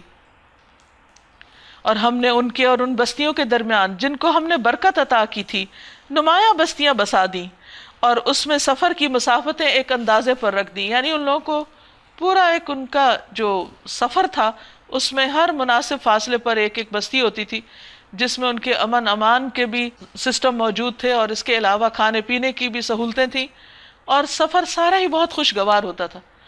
آج بھی آپ اگر کچھ ترقی یافتہ علاقوں میں جائیں جہاں بڑے بڑے ہائی ویز ہیں اور راستے میں مختلف طرح کی ریسٹ پلیسز بنی ہوئی ہیں، تو سفر بذات خود سفر نہیں بلکہ ایک تفریح بن جاتا ہے کہ جہاں چاہے انسان روک لے، ریسٹ کر لے، کھائے پیے، انجوائے کرے، اور پھر اس کے بعد دوبارہ سفر پہ چل پڑے۔ تو یہ کئی 1000 سال پہلے ان کو یہ سب نعمتیں میسر تھیں۔ فرمایا چلو پھرو ان راستوں میں رات دن پورے امن کے ساتھ، یعنی رات کو بھی سفر سے کوئی خوف نہیں تھا، مگر انہوں نے کہا ہے ہمارے رب ہمارے سفر کی مسافتیں لمبی کر دے۔ یعنی انہیں ایسا غرور اور تکبر آیا اور ایسی باتیں کہنے لگے۔ بعض اوقات کہتا تو انسان ہنسی مذاق میں ہی ہے ایسی باتیں کہ جب انسان کو بہت نعمتیں مل جاتی ہیں تو انسان کہتا ہے کبھی ہم بھی دوسرا مزہ چکھتے کہ جب نعمت نہیں ہوتی تو کیا ہوتا ہے۔ تو اسی قسم کے کچھ بول بولے انہوں نے، یا اسی طرح کے عمل کیے، انہوں نے اپنے اوپر آپ ظلم کیا۔ تو اسی پہ پتہ چلتا ہے کہ انسان کو منفی باتیں ہنسی مذاق میں بھی نہیں کرنی چاہیے، اور اپنے اوپر بد دعا نہیں کرنی چاہیے، نہ اپنی اولاد پر اور نہ ہی اپنے پیاروں کے لیے۔ اگر ان سے کوئی تکلیف پہنچ بھی جائے، کوئی پتہ نہیں اس کو قبولیت کا وقت ہو اور انسان کسی بڑی مشکل میں جا پڑے۔ آخر کار ہم نے انہیں افسانہ بنا کے رکھ دیا، بس کہانیاں ہی رہ گئی ان کی، کوئی چیز ان کی نہ بچی، اور انہیں بالکل تتر بتر کر ڈالا۔ یعنی ایسی منتشر ہوئی وہ قوم کہ دنیا بھر میں پھیل گئی، اور ان کا یہ بکھرنا ایک محاورہ بن گیا کہ فلاں لوگ ایسے بکھرے جیسے قوم سبا۔ یقیناً اس میں نشانیاں ہیں ہر اس شخص کے لیے جو بڑا صابر اور شاکر ہو۔ ان کے معاملے میں ابلیس نے اپنا گمان صحیح پایا، اس نے ایک چال چلی اور اس نے سوچا کہ میری یہ چال کامیاب ہو جائے گی، اور وہ ہو گئی، کیونکہ ابلیس نے ڈے 1 پہ کہا تھا کہ میں انسانوں کو اس طرح پھانسوں گا کہ وہ شکر گزار نہ ہو، ان کی اکثریت ناشکری ہو جائے گی. تو یہی اس کا وار اس قوم پہ چل گیا اور انہوں نے اسی کی پیروی کی، بجز ایک تھوڑے سے گروہ کے جو مومن تھا. لیکن جب برائی کثرت سے پھیل جائے اور مومن تھوڑے رہ جائیں تو پھر معاملہ اکثریت کے مطابق ہی ہو جاتا ہے. ابلیس کو ان پر کوئی اقتدار حاصل نہ تھا، زور نہ تھا، مگر جو کچھ ہوا وہ اس لیے ہوا کہ ہم یہ دیکھنا چاہتے تھے کہ کون آخرت کا ماننے والا ہے اور کون اس کی طرف سے شک میں پڑا ہوا ہے. یعنی جب انسان کے اندر آخرت کے یقین میں کمی ہوتی ہے تو اس سے بہت خرابیاں ہونے لگتی ہیں. تیرا رب ہر چیز پر نگران ہے، یعنی وہ خود دیکھتا ہے کہ کون بندہ کیا طرز عمل اختیار کیے ہوئے ہے. تو یہ دو مثالیں آمنے سامنے ہیں. ایک طرف آل داؤد ہے شکر گزار، تو ان کا انجام کیا ہوا، اور دوسری طرف قوم سبا ہے جس نے ناشکری کی اور اس کا کیا انجام ہوا. قل ادعوا الذين زعمتم من دون الله لا يملكون مثقال ذرة في السماوات ولا في الأرض وما لهم فيها من شرك وما لهم منهم من ظهير. اے نبی صلی اللہ علیہ وسلم، ان مشرکین سے کہیے پکار دیکھو اپنے ان معبودوں کو جنہیں تم اللہ کے سوا اپنا معبود سمجھے بیٹھے ہو. وہ نہ آسمانوں میں کسی ذرہ برابر چیز کے مالک ہیں نہ زمین میں، وہ آسمان و زمین کی ملکیت میں شریک بھی نہیں ہیں، ان میں سے کوئی اللہ کا مددگار بھی نہیں ہے، اور اللہ کے حضور کوئی شفاعت بھی کسی کے لیے نافع نہیں ہو سکتی بجز اس شخص کے جس کے لیے اللہ نے سفارش کی اجازت دی ہو. حتیٰ کہ جب لوگوں کے دلوں سے گھبراہٹ دور ہوگی، یعنی قیامت کے دن، تو وہ سفارش کرنے والوں سے پوچھیں گے تمہارے رب نے کیا جواب دیا؟ وہ کہیں گے ٹھیک جواب ملا ہے اور وہ بزرگ و برتر ہے. یعنی یہاں اس دن کا نقشہ کھینچا گیا ہے کہ جب قیامت کے دن کوئی سفارش کرنے والا کسی کے حق میں سفارش کی جب اجازت طلب کرے گا تو پھر اس کے بعد انسان کا ڈر کے مارے حال کیا ہوگا. یعنی اپلیکیشن گئی ہوئی ہے، پتہ نہیں جواب کیا آتا ہے. اے نبی صلی اللہ علیہ وسلم، ان سے پوچھئے کون تم کو آسمانوں اور زمین سے رزق دیتا ہے؟ یعنی یہ جو اللہ کو نہیں مانتے، اللہ کو معبود نہیں سمجھتے، ان سے یہ تو پوچھئے کہ ان کو یہ سب کھلا پلا کون رہا ہے؟ کہو اللہ. اب لا محالہ ہم میں اور تم میں سے کوئی ایک ہی ہدایت پر ہے یا گمراہی میں پڑا ہوا ہے. ان سے کہیے جو قصور ہم نے کیا ہو اس کی کوئی باز پرس تم سے نہ ہوگی، اور جو کچھ تم کر رہے ہو اس کی کوئی جواب طلبی ہم سے نہیں کی جائے گی. ہمارا رب ہم کو جمع کرے گا، پھر ہمارے درمیان ٹھیک ٹھیک فیصلہ کر دے گا. وہ ایسا زبردست حاکم ہے جو سب کچھ جانتا ہے. ان سے کہیے ذرا مجھے دکھاؤ تو صحیح وہ کون ہستیاں ہیں جنہیں تم نے اس کے ساتھ شریک لگا رکھا ہے، یعنی اللہ کے ساتھ. ہرگز نہیں، زبردست اور دانا تو بس وہ اللہ ہی ہے، اس کے ساتھ کوئی اور شریک نہیں، نہ اس کی ذات میں اور نہ صفات میں. اور اے نبی صلی اللہ علیہ وسلم، ہم نے آپ کو تمام انسانوں کے لیے بشیر و نذیر بنا کر بھیجا ہے، مگر اکثر لوگ جانتے ہی نہیں. وَلَكِنَّ أَكْثَرَ النَّاسِ لَا يَعْلَمُونَ. تو ہمارا کیا فرض بنتا ہے جو آپ کی امت ہے کہ ہم اپنے نبی کے بارے میں ان سب لوگوں کو بتائیں جن کو معلوم نہیں، تاکہ وہ ان کو اپنا رہنما مان کر کامیابی تک پہنچے، دنیا کی زندگی بھی اپنی خوبصورت بنائیں اور آخرت کی بھی. یہ لوگ تم سے کہتے ہیں کہ وہ قیامت کا وعدہ کب پورا ہوگا اگر تم سچے ہو. کہو تمہارے لیے ایک ایسے دن کی میعاد مقرر ہے جس کے آنے میں نہ ایک گھڑی بھر کی تاخیر تم کر سکتے ہو اور نہ گھڑی بھر پہلے اسے لا سکتے ہو. یہ کافر کہتے ہیں ہم اس قرآن کو ہرگز نہ مانیں گے اور نہ اس سے پہلے آئی ہوئی کسی کتاب کو مانیں گے. یعنی صاف انکار اللہ کی طرف سے آئی ہوئی رہنمائی کا. کاش تم دیکھو ان کا حال اس وقت جب یہ ظالم اپنے رب کے حضور کھڑے ہوں گے. آج تو بڑے شوق سے انکار کر رہے ہیں، لیکن کل شامت کیا آئے گی وہ کل ہی پتہ چلے گی. اس وقت یہ ایک دوسرے پر الزام دھریں گے، ایک دوسرے کو بلیم کریں گے. جو لوگ دنیا میں دبا کر رکھے گئے تھے وہ بڑے بننے والوں سے کہیں گے اگر تم نہ ہوتے تو ہم مومن ہوتے، تم نے ہمیں بھٹکایا. وہ بڑے بننے والے ان دبے ہوئے لوگوں کو جواب دیں گے کیا ہم نے تمہیں اس ہدایت سے روکا تھا جو تمہارے پاس آئی تھی؟ نہیں، بلکہ تم خود مجرم تھے، تم خود ذمہ دار ہو اپنی غلطی کے. وہ دبے ہوئے لوگ ان بڑے بننے والوں سے کہیں گے نہیں، بلکہ شب و روز کی مکاری تھی جب تم ہم سے کہتے تھے کہ ہم اللہ سے کفر کریں اور دوسروں کو اس کا شریک ٹھہرائیں. آخر کار جب یہ لوگ عذاب دیکھیں گے تو اپنے دلوں میں پچھتائیں گے اور ہم ان منکرین کے گلوں میں توق ڈال دیں گے. کیا لوگوں کو اس کے سوا اور کوئی بدلہ دیا جا سکتا ہے کہ جیسے اعمال ان کے تھے ویسی ہی وہ جزا پائیں؟ یعنی محض بلیم کرنے سے ان کا مسئلہ حل نہیں ہوگا. کبھی ایسا نہیں ہوا کہ ہم نے کسی بستی میں خبردار کرنے والا بھیجا ہو اور اس بستی کے کھاتے پیتے لوگوں نے یہ نہ کہا ہو کہ جو پیغام تم لے کر آئے ہو ہم اس کو نہیں مانتے. یعنی سب سے زیادہ تو جو اس بستی کے عقل مند، سو کالڈ عقل مند پڑھے لکھے لوگ ہوتے ہیں وہی انکار کر دیتے ہیں. انہوں نے ہمیشہ یہی کہا کہ ہم تم سے زیادہ مال اور اولاد رکھتے ہیں. ان کو اسی چیز کا گھمنڈ مار گیا. اور ہم ہرگز سزا پانے والے نہیں. دنیا میں بھی ہم پریویلیجڈ لوگ ہیں، آخرت میں بھی ایسا ہی ہوگا. اے نبی صلی اللہ علیہ وسلم ان سے کہیے میرا رب جسے چاہتا ہے کشادہ رزق دیتا ہے. وہ اس لیے نہیں دیتا کہ کوئی شخص ڈیزرو کرتا ہے، اور جسے چاہتا ہے نپاتلا عطا کرتا ہے. بعض اوقات کوئی شخص بہت نیک ہوتا ہے لیکن اس کے باوجود اس کو رزق میں تنگی ہوتی ہے. یہ اللہ کا فیصلہ ہے، مگر اکثر لوگ اس کی حقیقت نہیں جانتے. یہ تمہاری دولت اور تمہاری اولاد نہیں جو تمہیں ہم سے قریب کرتی ہو. یعنی اللہ اس سے متاثر نہیں ہوتا. ہاں مگر جو ایمان لائے اور نیک عمل کرتے رہے یہی لوگ ہیں جن کے لیے ان کے عمل کی دوہری جزا ہے، اور بلند و بالا عمارتوں میں اطمینان سے رہیں گے. یعنی قیامت کے دن پھر جنت میں جا کر رہے وہ لوگ جو ہماری آیات کو نیچا دکھانے کے لیے دوڑ دھوپ کریں گے تو وہ عذاب میں مبتلا ہوں گے. اے نبی صلی اللہ علیہ وسلم ان سے کہیے میرا رب اپنے بندوں میں سے جسے چاہتا ہے کھلا رزق دیتا ہے، جسے چاہتا ہے نپا تلا دیتا ہے. پھر دوبارہ اس کی تکرار کی گئی کہ رزق کی وجہ سے کسی کو بڑا چھوٹا مت سمجھو. جو کچھ تم خرچ کر دیتے ہو اس کی جگہ وہی تم کو اور دیتا ہے. یعنی آپ دیکھیے جب سے ہم پیدا ہوئے ہیں کیا کچھ خرچ کر چکے ہیں؟ کیا وہ سب پیدائش کے وقت ہمارے پاس تھا؟ نہیں. زندگی چلتی رہی اور ہم اپنی ضرورت پوری کرتے رہے. اور اگر ہم سارا حساب لگانے بیٹھیں کہ جو ہم نے کھانا کھایا اس کی قیمت کیا ہے، یا جو لباس آج تک پہنے اس کی قیمت کیا ہے، یا جن گھروں میں رہے، تو یہ ساری چیزیں اگر یہ سارا بجٹ کیلکولیٹ کیا جائے، یہ ساری چیزوں کا ایک حساب کیا جائے تو انسان پریشان ہو کے رہ جائے کہ میں اتنا کچھ کھا چکا ہوں اور اتنا کچھ خرچ کر چکا ہوں، اور جب میں پیدا ہوا تھا تو اس میں سے کوئی چیز نہیں تھی میرے پاس.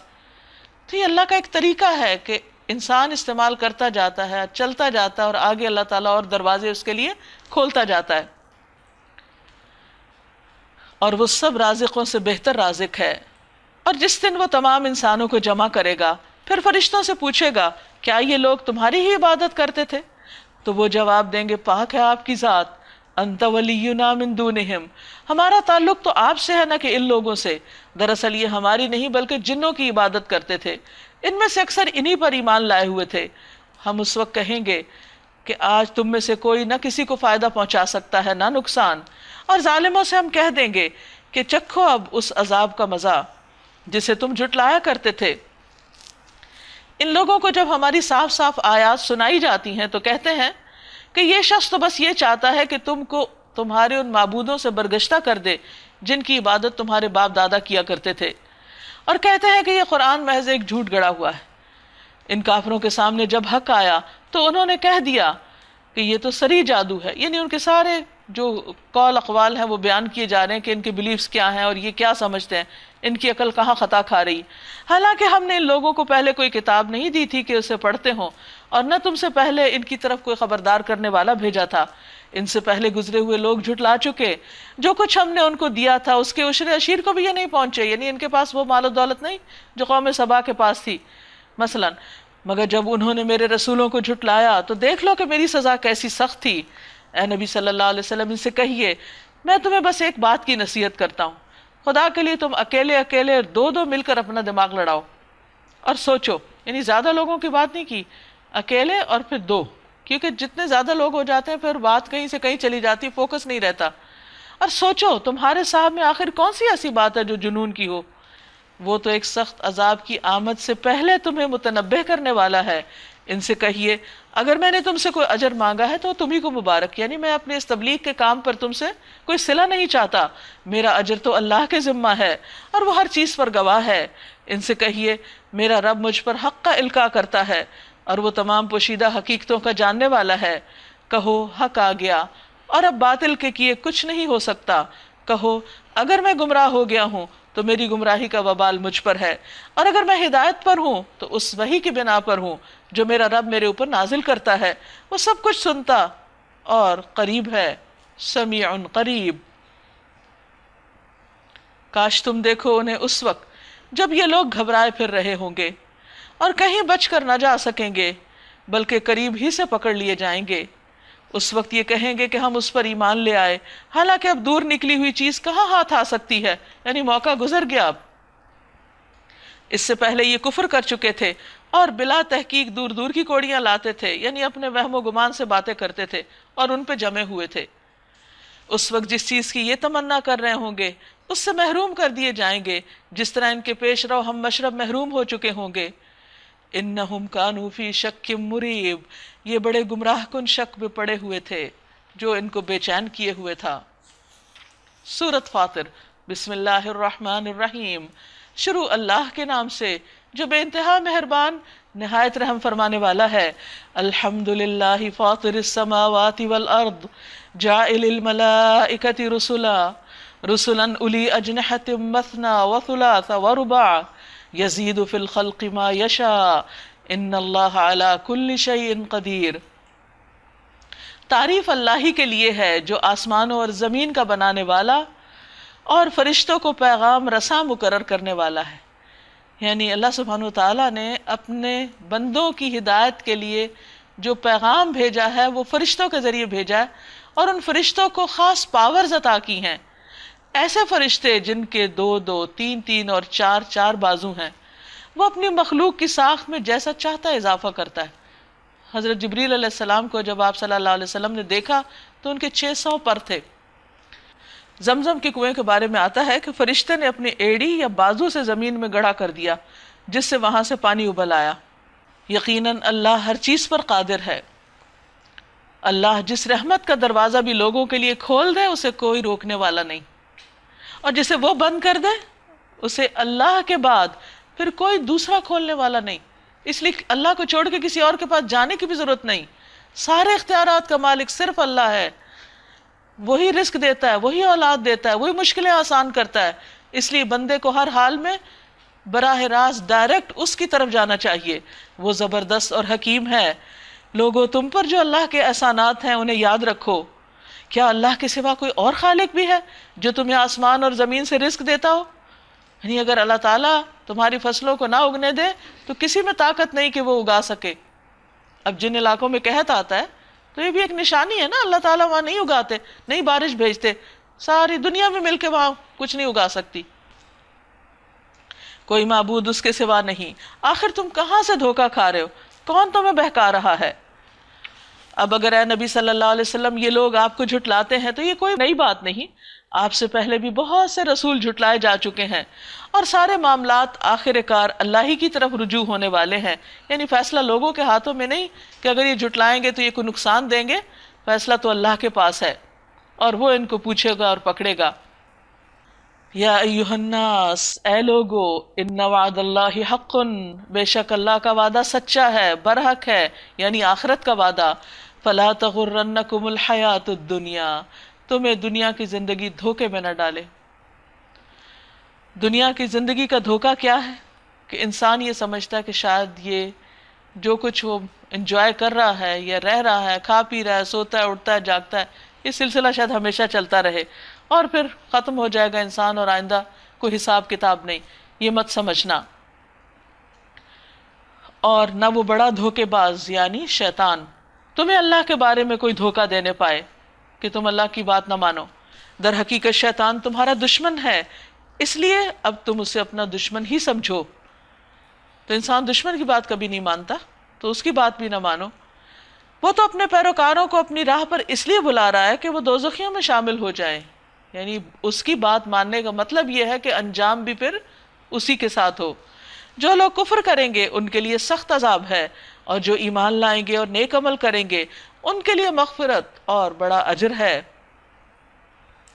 افمن زین لہ سوء عملہ فرآہ حسنا، بھلا کچھ ٹھکانہ ہے اس شخص کی گمراہی کا جس کے لیے اس کا برا عمل خوشنما بنا دیا گیا ہو اور وہ اسے اچھا سمجھ رہا ہو۔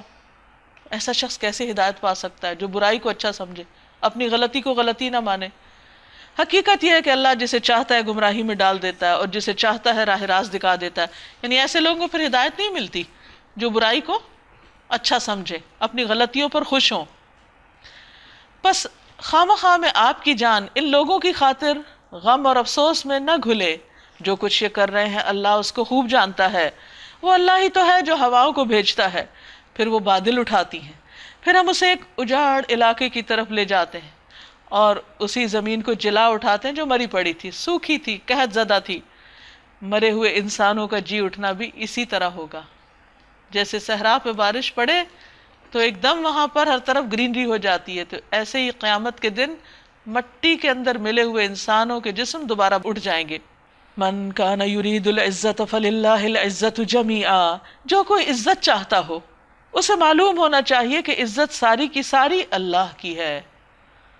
کیونکہ بہت دفعہ انسان بس انا عزت کے مسئلے کی وجہ سے حق قبول نہیں کرتا. اس کے ہاں جو چیز اوپر چڑھتی ہے وہ صرف پاکیزہ قول ہے، اچھے کلمات، بہترین ذکر اور عمل صالح اس کو اوپر چڑھاتا ہے. یعنی خالی باتیں کام نہیں آتی جب تک انسان کچھ کرے نہ. رہے وہ لوگ جو بےہودہ چال بازیاں کرتے ہیں، یعنی غلط باتیں کرتے ہیں اور فریب کاریاں کرتے ہیں اور چالاکیاں کرتے ہیں اور دین میں بھی وہ دھوکہ بازیاں کرتے ہیں، ان کے لیے سخت عذاب ہے کیونکہ اللہ سب جانتا ہے. وَمَكْرُ أُولَٰئِكَ هُوَ يَبُورُ. اور ان کا مکر خود ہی غارت ہونے والا ہے. اللہ نے تم کو مٹی سے پیدا کیا. انسان کو اس کی حقیقت یاد دلائی جا رہی ہے کہ وہ ہوش میں آئے. پھر نطفے سے، پھر تمہارے جوڑے بنا دیے، یعنی مرد اور عورت. کوئی عورت حاملہ نہیں ہوتی اور نہ ہی کوئی بچہ جنتی ہے مگر یہ سب کچھ اللہ کے علم میں ہوتا ہے. کوئی عمر پانے والا عمر نہیں پاتا، نہ کسی کی عمر میں کچھ کمی ہوتی ہے مگر یہ سب کچھ ایک کتاب میں لکھا ہوتا ہے. اللہ کے لیے کام بہت آسان ہے. جس کی چاہے زندگی بڑھا دے، جس کی چاہے گھٹا دے، کیونکہ دعا جو ہے اس سے تقدیر بھی بدل جاتی. اور اسی طرح صلہ رحمی سے انسان کی عمر میں برکت ہوتی ہے. اور پانی کے دو ذخیرے یکساں نہیں ہیں، ایک میٹھا اور پیاس بجھانے والا، پینے میں خوشگوار، اور دوسرا سخت کھاری کے حلق چھیل دے، مگر دونوں سے تم تر و تازہ گوشت حاصل کرتے ہو، پہننے کے لیے زینت کا سامان نکالتے ہو. اور اسی پانی میں تم دیکھتے ہو کہ کشتیاں اس کا سینہ چیرتی ہوئی چلی جا رہی ہیں تاکہ تم اللہ کا فضل تلاش کرو. کیونکہ بہت سے کھانے پینے کی چیزوں کی ٹرانسپورٹیشن جو ہے وہ سمندر کے ذریعے ہوتی ہے، کشتیوں کے ساتھ، یعنی کشتیوں کے ذریعے لوگ ادھر ادھر لے جاتے ہیں. اور اس کے شکر گزار بنو. وہ دن کے اندر رات کو اور رات کے اندر دن کو پروتا ہوا لے آتا ہے، یعنی پتہ ہی نہیں چلتا، ایک دوسرے میں تبدیل ہو جاتا ہے. ہمیں کچھ بھی نہیں کرنا پڑتا، خود بخود ہو رہا ہے یہ سب. چاند اور سورج کو اس نے مسخر کر رکھا ہے. یہ سب کچھ ایک وقت مقرر تک کے لیے چلا جا رہا ہے، یعنی اپنی گردش میں ہے.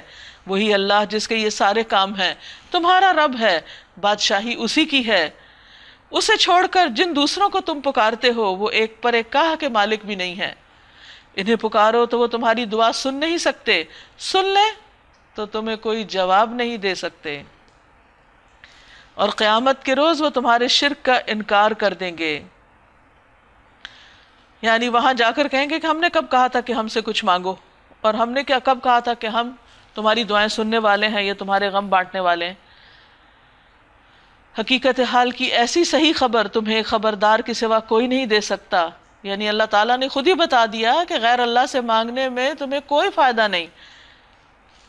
یا ایہا الناس انتم الفقراء الی اللہ. اے لوگو، اے سب لوگو، نیک بد، عالم جاہل، عورت مرد، کالا گورا، سب کے سب. یا ایہا الناس انتم الفقراء، تم سب محتاج ہو.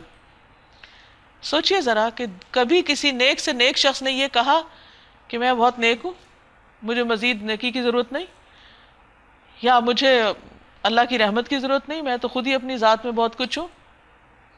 نہیں، ہر ایک محتاج ہے. کوئی کتنا کچھ بھی کر لے.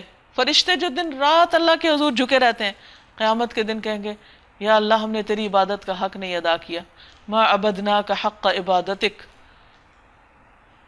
تو جب وہ اللہ سے مانگ رہے ہیں اور اللہ سے ڈرتے ہیں اور اللہ کے آگے جھکے ہوئے ہیں تو پھر ہم انسانوں کو بھی اللہ ہی سے مانگنا چاہیے، اللہ ہی سے اپنی ضروریات اس کے سامنے رکھنی چاہیے.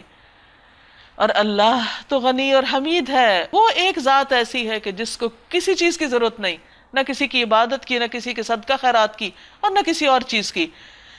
اور باقی انسان وہ سب محتاج ہیں. آپ دیکھیے کہ خود نبی صلی اللہ علیہ وسلم کتنی دعائیں مانگا کرتے تھے. جنگ بدر میں جب آپ پریشان تھے کہ دشمن ان سے 3 گنا زیادہ تعداد میں سر پہ آ کھڑا ہوا تھا، تو آپ سجدے میں پڑے اور رو رو کر اللہ سے پکار کے دعائیں کر رہے تھے. اور اللہ کے رسول صلی اللہ علیہ وسلم سے بڑا کون ہو سکتا ہے؟ کوئی بھی نہیں. تو جب اللہ کے رسول صلی اللہ علیہ وسلم سارے انسانوں میں سے سب سے بڑے ہیں، سب سے زیادہ اللہ کے قریب ہیں، وہ اللہ سے خود مانگ رہے ہیں، تو ہمیں ان سے مانگنا چاہیے، اللہ ہی سے مانگنا چاہیے، اللہ سے مانگنا چاہیے. فرمایا وہ چاہے تو تمہیں ہٹا کر کوئی نئی خلقت تمہاری جگہ لے آئے، ایسا کرنا اللہ کے لیے کچھ بھی دشوار نہیں. کوئی بوجھ اٹھانے والا کسی دوسرے کا بوجھ نہ اٹھائے گا، اور اگر کوئی لدا ہوا نفس اپنا بوجھ اٹھانے کے لیے پکارے گا تو اس کے بوجھ کا ایک ذرا حصہ بھی، ادنا حصہ بھی بٹانے کے لیے کوئی نہ آئے گا، چاہے وہ قریب ترین رشتہ دار ہی کیوں نہ ہو. یعنی قیامت کے دن تو کوئی کسی کے کام آنے والا نہیں. سب سے زیادہ فکر دنیا میں آپ دیکھیں کہ رشتہ داروں کو ہوتی ہے، اگر کسی پہ کوئی موت کی تکلیف آ جائے، کوئی نقصان ہو جائے تو وہی پہلے آتے ہیں. قیامت کے دن وہ بھی نہیں آئیں گے تو باقی کس نے آنا؟ اے نبی صلی اللہ علیہ وسلم، آپ تو صرف ان لوگوں کو خبردار کر سکتے ہیں جو بن دیکھے اپنے رب سے ڈرتے ہیں، نماز قائم کرتے ہیں. جو شخص بھی پاکیزگی اختیار کرتا ہے وہ اپنی ہی بھلائی کے لیے کرتا ہے. نیک کوئی بنتا ہے تو اپنے آپ کو فائدہ دیتا ہے، اور پلٹنا سب کو اللہ کی طرف ہے. وَمَا يَسْتَوِي الْأَعْمَى وَالْبَصِيرُ، اندھا اور آنکھوں والا برابر نہیں ہوتے. وَلَا الظُّلُمَاتُ وَلَا النُّورُ، تاریکیاں اور روشنی یکساں نہیں. وَلَا الظِّلُّ وَلَا الْحَرُورُ، نہ ٹھنڈی چھاؤں اور دھوپ کی تپش ایک جیسی ہے. وَمَا يَسْتَوِي الْأَحْيَاءُ وَلَا الْأَمْوَاتُ، اور زندہ اور مردہ بھی برابر نہیں. جب یہ سب چیزیں برابر نہیں، ایک جیسی نہیں، تو اچھے اور برے عمل بھی برابر نہیں، اچھا اور برا انجام بھی ایک جیسا نہیں. ان اللہ یسمع من یشاء، مگر اللہ جسے چاہتا ہے سنواتا ہے. وما انت بمسمع من فی القبور، اور آپ ان لوگوں کو نہیں سنا سکتے جو قبروں میں دفن ہیں. یعنی جو مرنے کے بعد ان کی جب جان ہی چلی گئی تو نہ وہ سن سکتے ہیں، نہ وہ بول سکتے ہیں، نہ وہ کچھ کر سکتے ہیں. تو اسی طرح جو لوگ دنیا میں زندہ ہوتے ہوئے بھی اپنے آنکھ کان استعمال نہیں کر رہے، وہ بھی ایسے ہی ہیں گویا وہ مرے ہوئے ہیں، مردہ ہیں. تو ان کے اوپر کوئی بات اثر نہیں کرتی، ان کو کچھ سنائی نہیں دیتا، حق پہچانا نہیں جاتا. ہم نے تو آپ کو حق کے ساتھ بھیجا ہے، بشارت دینے والا اور ڈرانے والا بنا کر، اور کوئی امت ایسی نہیں گزری جس میں کوئی متنبع کرنے والا نہ آیا ہو. اب اگر یہ لوگ آپ کو جھٹلاتے ہیں تو ان سے پہلے گزرے ہوئے لوگ بھی جھٹلا چکے ہیں، یہ کوئی نئی بات نہیں. ان کے پاس ان کے رسول کھلے دلائل، صحیفے اور روشن ہدایات دینے والی کتاب لے کر آئے تھے. پھر جن لوگوں نے نہیں مانا ان کو میں نے پکڑ لیا. اب دیکھیے کہ جنہوں نے کتاب کو نہیں مانا، ہدایات کو نہیں مانا، تو اللہ نے ان کو پکڑ لیا. اور دیکھ لو کہ میری سزا کیسی سخت تھی. کیا تم دیکھتے نہیں ہو کہ اللہ آسمان سے پانی برساتا ہے اور پھر اس کے ذریعے سے ہم طرح طرح کے پھل نکال لاتے ہیں جن کے رنگ مختلف ہوتے ہیں. پہاڑوں میں بھی سفید، سرخ اور گہری سیاہ دھاریاں پائی جاتی ہیں. طرح طرح کے رنگ اور ڈیزائن ہیں جن کے رنگ مختلف ہوتے ہیں. اور اسی طرح انسانوں اور جانوروں اور مویشیوں کے رنگ بھی مختلف ہیں. یعنی اللہ نے یہ دنیا، یہ کائنات رنگین بنائی ہے. حقیقت یہ ہے کہ اللہ کے بندوں میں سے صرف علم رکھنے والے لوگ ہی اس سے ڈرتے ہیں، کیونکہ وہ اللہ کو پہچان جاتے ہیں، اللہ کی عظمت کا احساس ان کے دل میں آ جاتا ہے، اللہ کی بڑائی ان کے دل میں آتی ہے، تو انہیں پھر اللہ سے ڈر لگتا ہے. جو جتنا جاہل اور غافل ہے وہ اتنا ہی ڈرنے سے دور ہے. بے شک اللہ زبردست اور درگزر فرمانے والا ہے. ان الذین یتلون کتاب اللہ، بے شک وہ لوگ جو کتاب اللہ کو پڑھتے ہیں، اس کی تلاوت کرتے ہیں. وَأَقَامُوا الصَّلَاةَ، اور نماز قائم کرتے ہیں. وَأَنفَقُوا مِمَّا رَزَقْنَاهُمْ، اور اس میں سے خرچ کرتے ہیں جو ہم نے ان کو رزق دیا. سرًّا وَعَلَانِيَةً، چھپا کے بھی، دکھا کے بھی، کھلے چھپے. یرجون تجارۃ لن تبور، وہ یقیناً ایک ایسی تجارت کی توقع رکھتے ہیں کہ جس میں کبھی خسارہ نہیں ہوگا، ہرگز کوئی نقصان نہیں ہوگا. کامیابی کا کتنا بہترین نسخہ بتا دیا گیا. اللہ کی کتاب کی تلاوت، اور تلاوت سے مراد صرف لفظی طور پر نہیں پڑھنا بلکہ اس کے معنی کو جاننا، نماز قائم کرنا، اللہ کے دیے ہوئے رزق میں سے خرچ کرنا. یہ ایک ایسی تجارت ہے، ایک ایسا بزنس ہے جس میں 100% نفع ہی نفع ہے، فائدہ ہی فائدہ ہے. اس لیے بے حد ضروری ہے کہ انسان اللہ سبحانہ وتعالیٰ کے ساتھ اس تجارت کو اپنے فائدے میں کر لے اور ان چیزوں کو اپنی زندگی میں پرائرٹی پر رکھے۔ جب اللہ کی کتاب کے ساتھ انسان کا تعلق ہوتا ہے تو اس وقت انسان کو براہ راست رہنمائی ملتی رہتی ہے، اچھے اور برے کا فرق پتہ چلتا رہتا ہے، اور اس طرح انسان صحیح رستے پہ چلتا رہتا ہے۔ نمازوں کے ذریعے اس کے گناہ معاف ہو جاتے ہیں، اللہ تعالیٰ سے تعلق مضبوط ہوتا ہے، انفاق فی سبیل اللہ سے، صدقہ خیرات سے اس کے خطاؤں کا کفارہ ہوتا رہتا ہے، گناہوں کی آگ ٹھنڈی ہوتی رہتی ہے۔ لہٰذا ایسا شخص جب اللہ کے حضور حاضر ہوگا تو وہ اللہ کا پسندیدہ بن چکا ہوگا۔ لِيُوَفِّيَهُمْ أُجُورَهُمْ وَيَزِيدَهُمْ مِنْ فَضْلِهِ إِنَّهُ غَفُورٌ شَكُورٌ۔ اس تجارت میں انہوں نے اپنا سب کچھ اس لیے کھپائی، یہ سب کام اس لیے کیے تاکہ اللہ ان کے اجر پورے کے پورے ان کو دے دے اور مزید اپنے فضل سے ان کو نوازے۔ بے شک اللہ بخشنے والا اور قدردان ہے۔ اے نبی صلی اللہ علیہ وسلم، جو کتاب ہم نے آپ کی طرف وحی کے ذریعے بھیجی ہے یعنی قرآن، وہ حق ہے، تصدیق کرتی ہوئی آئی ہے ان کتابوں کی جو اس سے پہلے آئی تھیں۔ بے شک اللہ اپنے بندوں کے حال سے باخبر ہے اور ہر چیز پر نگاہ رکھنے والا ہے۔ ثم اورثنا الکتاب، پھر وارث بنا دیا ہم نے اس کتاب کا یعنی قرآن مجید کا، کس کو؟ الذین اصطفینا من عبادنا، جنہیں ہم نے اپنے بندوں میں سے چن لیا، یعنی محمد صلی اللہ علیہ وسلم کی امت، صحابہ کرام، تابعین، اور اس کے بعد قیامت تک آپ کی امت آپ کی اس کتاب کی وارث ہے۔ انبیاء مال و دولت ورثے میں نہیں چھوڑتے، ان کی وراثت علم ہوتا ہے۔ یہ کتاب آپ نے وراثت میں چھوڑی جو ہمارے لیے اب لازم ہے کہ ہم اس کا حق ادا کریں اور اس کی قدردانی کریں۔ لیکن امت تین طرح کی ہے، فَمِنْهُمْ ظَالِمٌ لِنَفْسِهِ، ان میں سے کوئی تو اپنی جان پہ ظلم کرنے والا ہے، یعنی وہ اپنا حق نہیں دے رہا جو اس کو چاہیے تھا کہ کتاب میں سے دے، یعنی کتاب کے ساتھ اس کا تعلق کوئی نہیں ہے۔ وَمِنْهُمْ مُقْتَصِدٌ، اور ان میں سے بعض بیچ کی راہ چل رہے ہیں، یعنی کچھ کر لیتے ہیں وہ کتاب کے مطابق اور کچھ نہیں۔ وَمِنْهُمْ سَابِقٌ بِالْخَيْرَاتِ بِإِذْنِ اللَّهِ، اور ان میں سے بعض ایسے ہیں جو نیکیوں میں اللہ کے اذن سے دوڑ لگانے والے ہیں، آگے جانے والے ہیں، انہیں کوئی حکم پتہ چلتا ہے تو فوراً عمل کر لیتے ہیں اور اس خیر کے کام میں آگے آگے بڑھنے والے ہیں۔ ذَلِكَ هُوَ الْفَضْلُ الْكَبِيرُ، یہی بہت بڑا فضل ہے، وہ دوڑتے دوڑتے جنتوں میں جا پہنچیں گے۔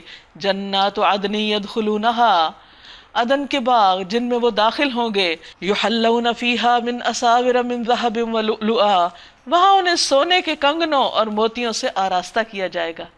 یعنی انسان کی تمنا دنیا میں کیا ہوتی ہے کہ یہ زیب و زینت کی چیزیں اس کو نصیب ہوں۔ دنیا میں ایسی آرائش اور ایسی خوبصورتی ہر ایک کو اچھی لگتی ہے، لیکن ہر ایک کو ملتی نہیں جو اس کی چاہت کے مطابق۔ ایسے لوگ اگر یہ کام کریں، اس کتاب کا حق دیں، نبی صلی اللہ علیہ وسلم کی اس وراثت کو دنیا تک لے کر جائیں، تو ان کے لیے ایسا خوبصورت انجام ہے۔ وَلِبَاسُهُمْ فِيهَا حَرِيرٌ، اور ان کا لباس اس میں ریشم کا ہوگا۔ اب یہ جو تین قسم کے درجے ہیں لوگوں کے، ہمیں دیکھنا چاہیے کہ ہم کس درجے میں آتے ہیں۔ ایک روایت میں آتا ہے کہ آپ نے فرمایا جو لوگ نیکیوں میں سبقت لے گئے ہیں وہ جنت میں کسی حساب کے بغیر داخل ہو جائیں گے، کیونکہ انہوں نے دنیا میں کوئی حساب کتاب نہیں کیے، کیلکولیشن نہیں کی، بس جو حکم سامنے آیا اس کو اللہ کا حکم سمجھ کے کر لیا۔ وہ صرف یہ نہیں دیکھتے رہ گئے کہ یہ فرض ہے، یہ سنت ہے، یہ نفل ہے، نیکی کا موقع پایا اور اسے کر لیا۔ اور جو بیچ کی راہ رہے ہیں ان سے محاسبہ ہوگا، لیکن ہلکا محاسبہ۔ رہے وہ لوگ جنہوں نے اپنے نفس پہ ظلم کیا تو وہ حشر کے طویل عرصے میں روکے جائیں گے، یعنی وہاں انتظار کرنا پڑے گا ان کو، انہی کو اللہ اپنی رحمت میں لے لے گا پھر آخر میں۔ یہی لوگ ہیں جو کہیں گے شکر ہے اس خدا کا جس نے ہم سے غم کو دور کر دیا۔ وَقَالُوا الْحَمْدُ لِلَّهِ الَّذِي أَذْهَبَ عَنَّا الْحَزَنَ، وہ کہیں گے اللہ کا شکر جس نے ہم سے غم دور کر دیا اور بالآخر ہمیں نجات دے دی۔ إِنَّ رَبَّنَا لَغَفُورٌ شَكُورٌ، یقیناً ہمارا رب معاف کرنے والا، قدر فرمانے والا ہے۔ الذي احلنا دار المقامت من فضلہ، جس نے ہمیں اپنے فضل سے ابدی قیام کی جگہ لا ٹھہرایا۔ لا یمسنا فیہا نصب، یہاں ہمیں کوئی تھکاوٹ نہیں ہوتی۔ ولا یمسنا فیہا لغوب، اور نہ ہمیں یہاں کوئی بوریت نہ کوئی مشقت، نہ کوئی تکان. والذین کفروا، اس کے برعکس وہ لوگ جنہوں نے کفر کیا، لہم نار جہنم، ان کے لیے جہنم کی آگ ہے، لا یقضی علیہم فیموتوا، نہ ان کا فیصلہ کیا جائے گا کہ وہ مر جائیں، یعنی ان کا قصہ نہیں پاک کیا جائے گا. ولا یخفف عنہم من عذابها، اور نہ ان کے عذاب میں کسی قسم کی کوئی کمی کی جائے گی. کذالک نجزی کل کفور، اسی طرح ہم ہر ناشکرے کو جزا دیں گے. یعنی جس نے اللہ کی بات نہیں مانی، اللہ کے احکامات کی ناقدری کی، پھر قیامت کے دن وہ اس انجام سے دوچار ہوگا.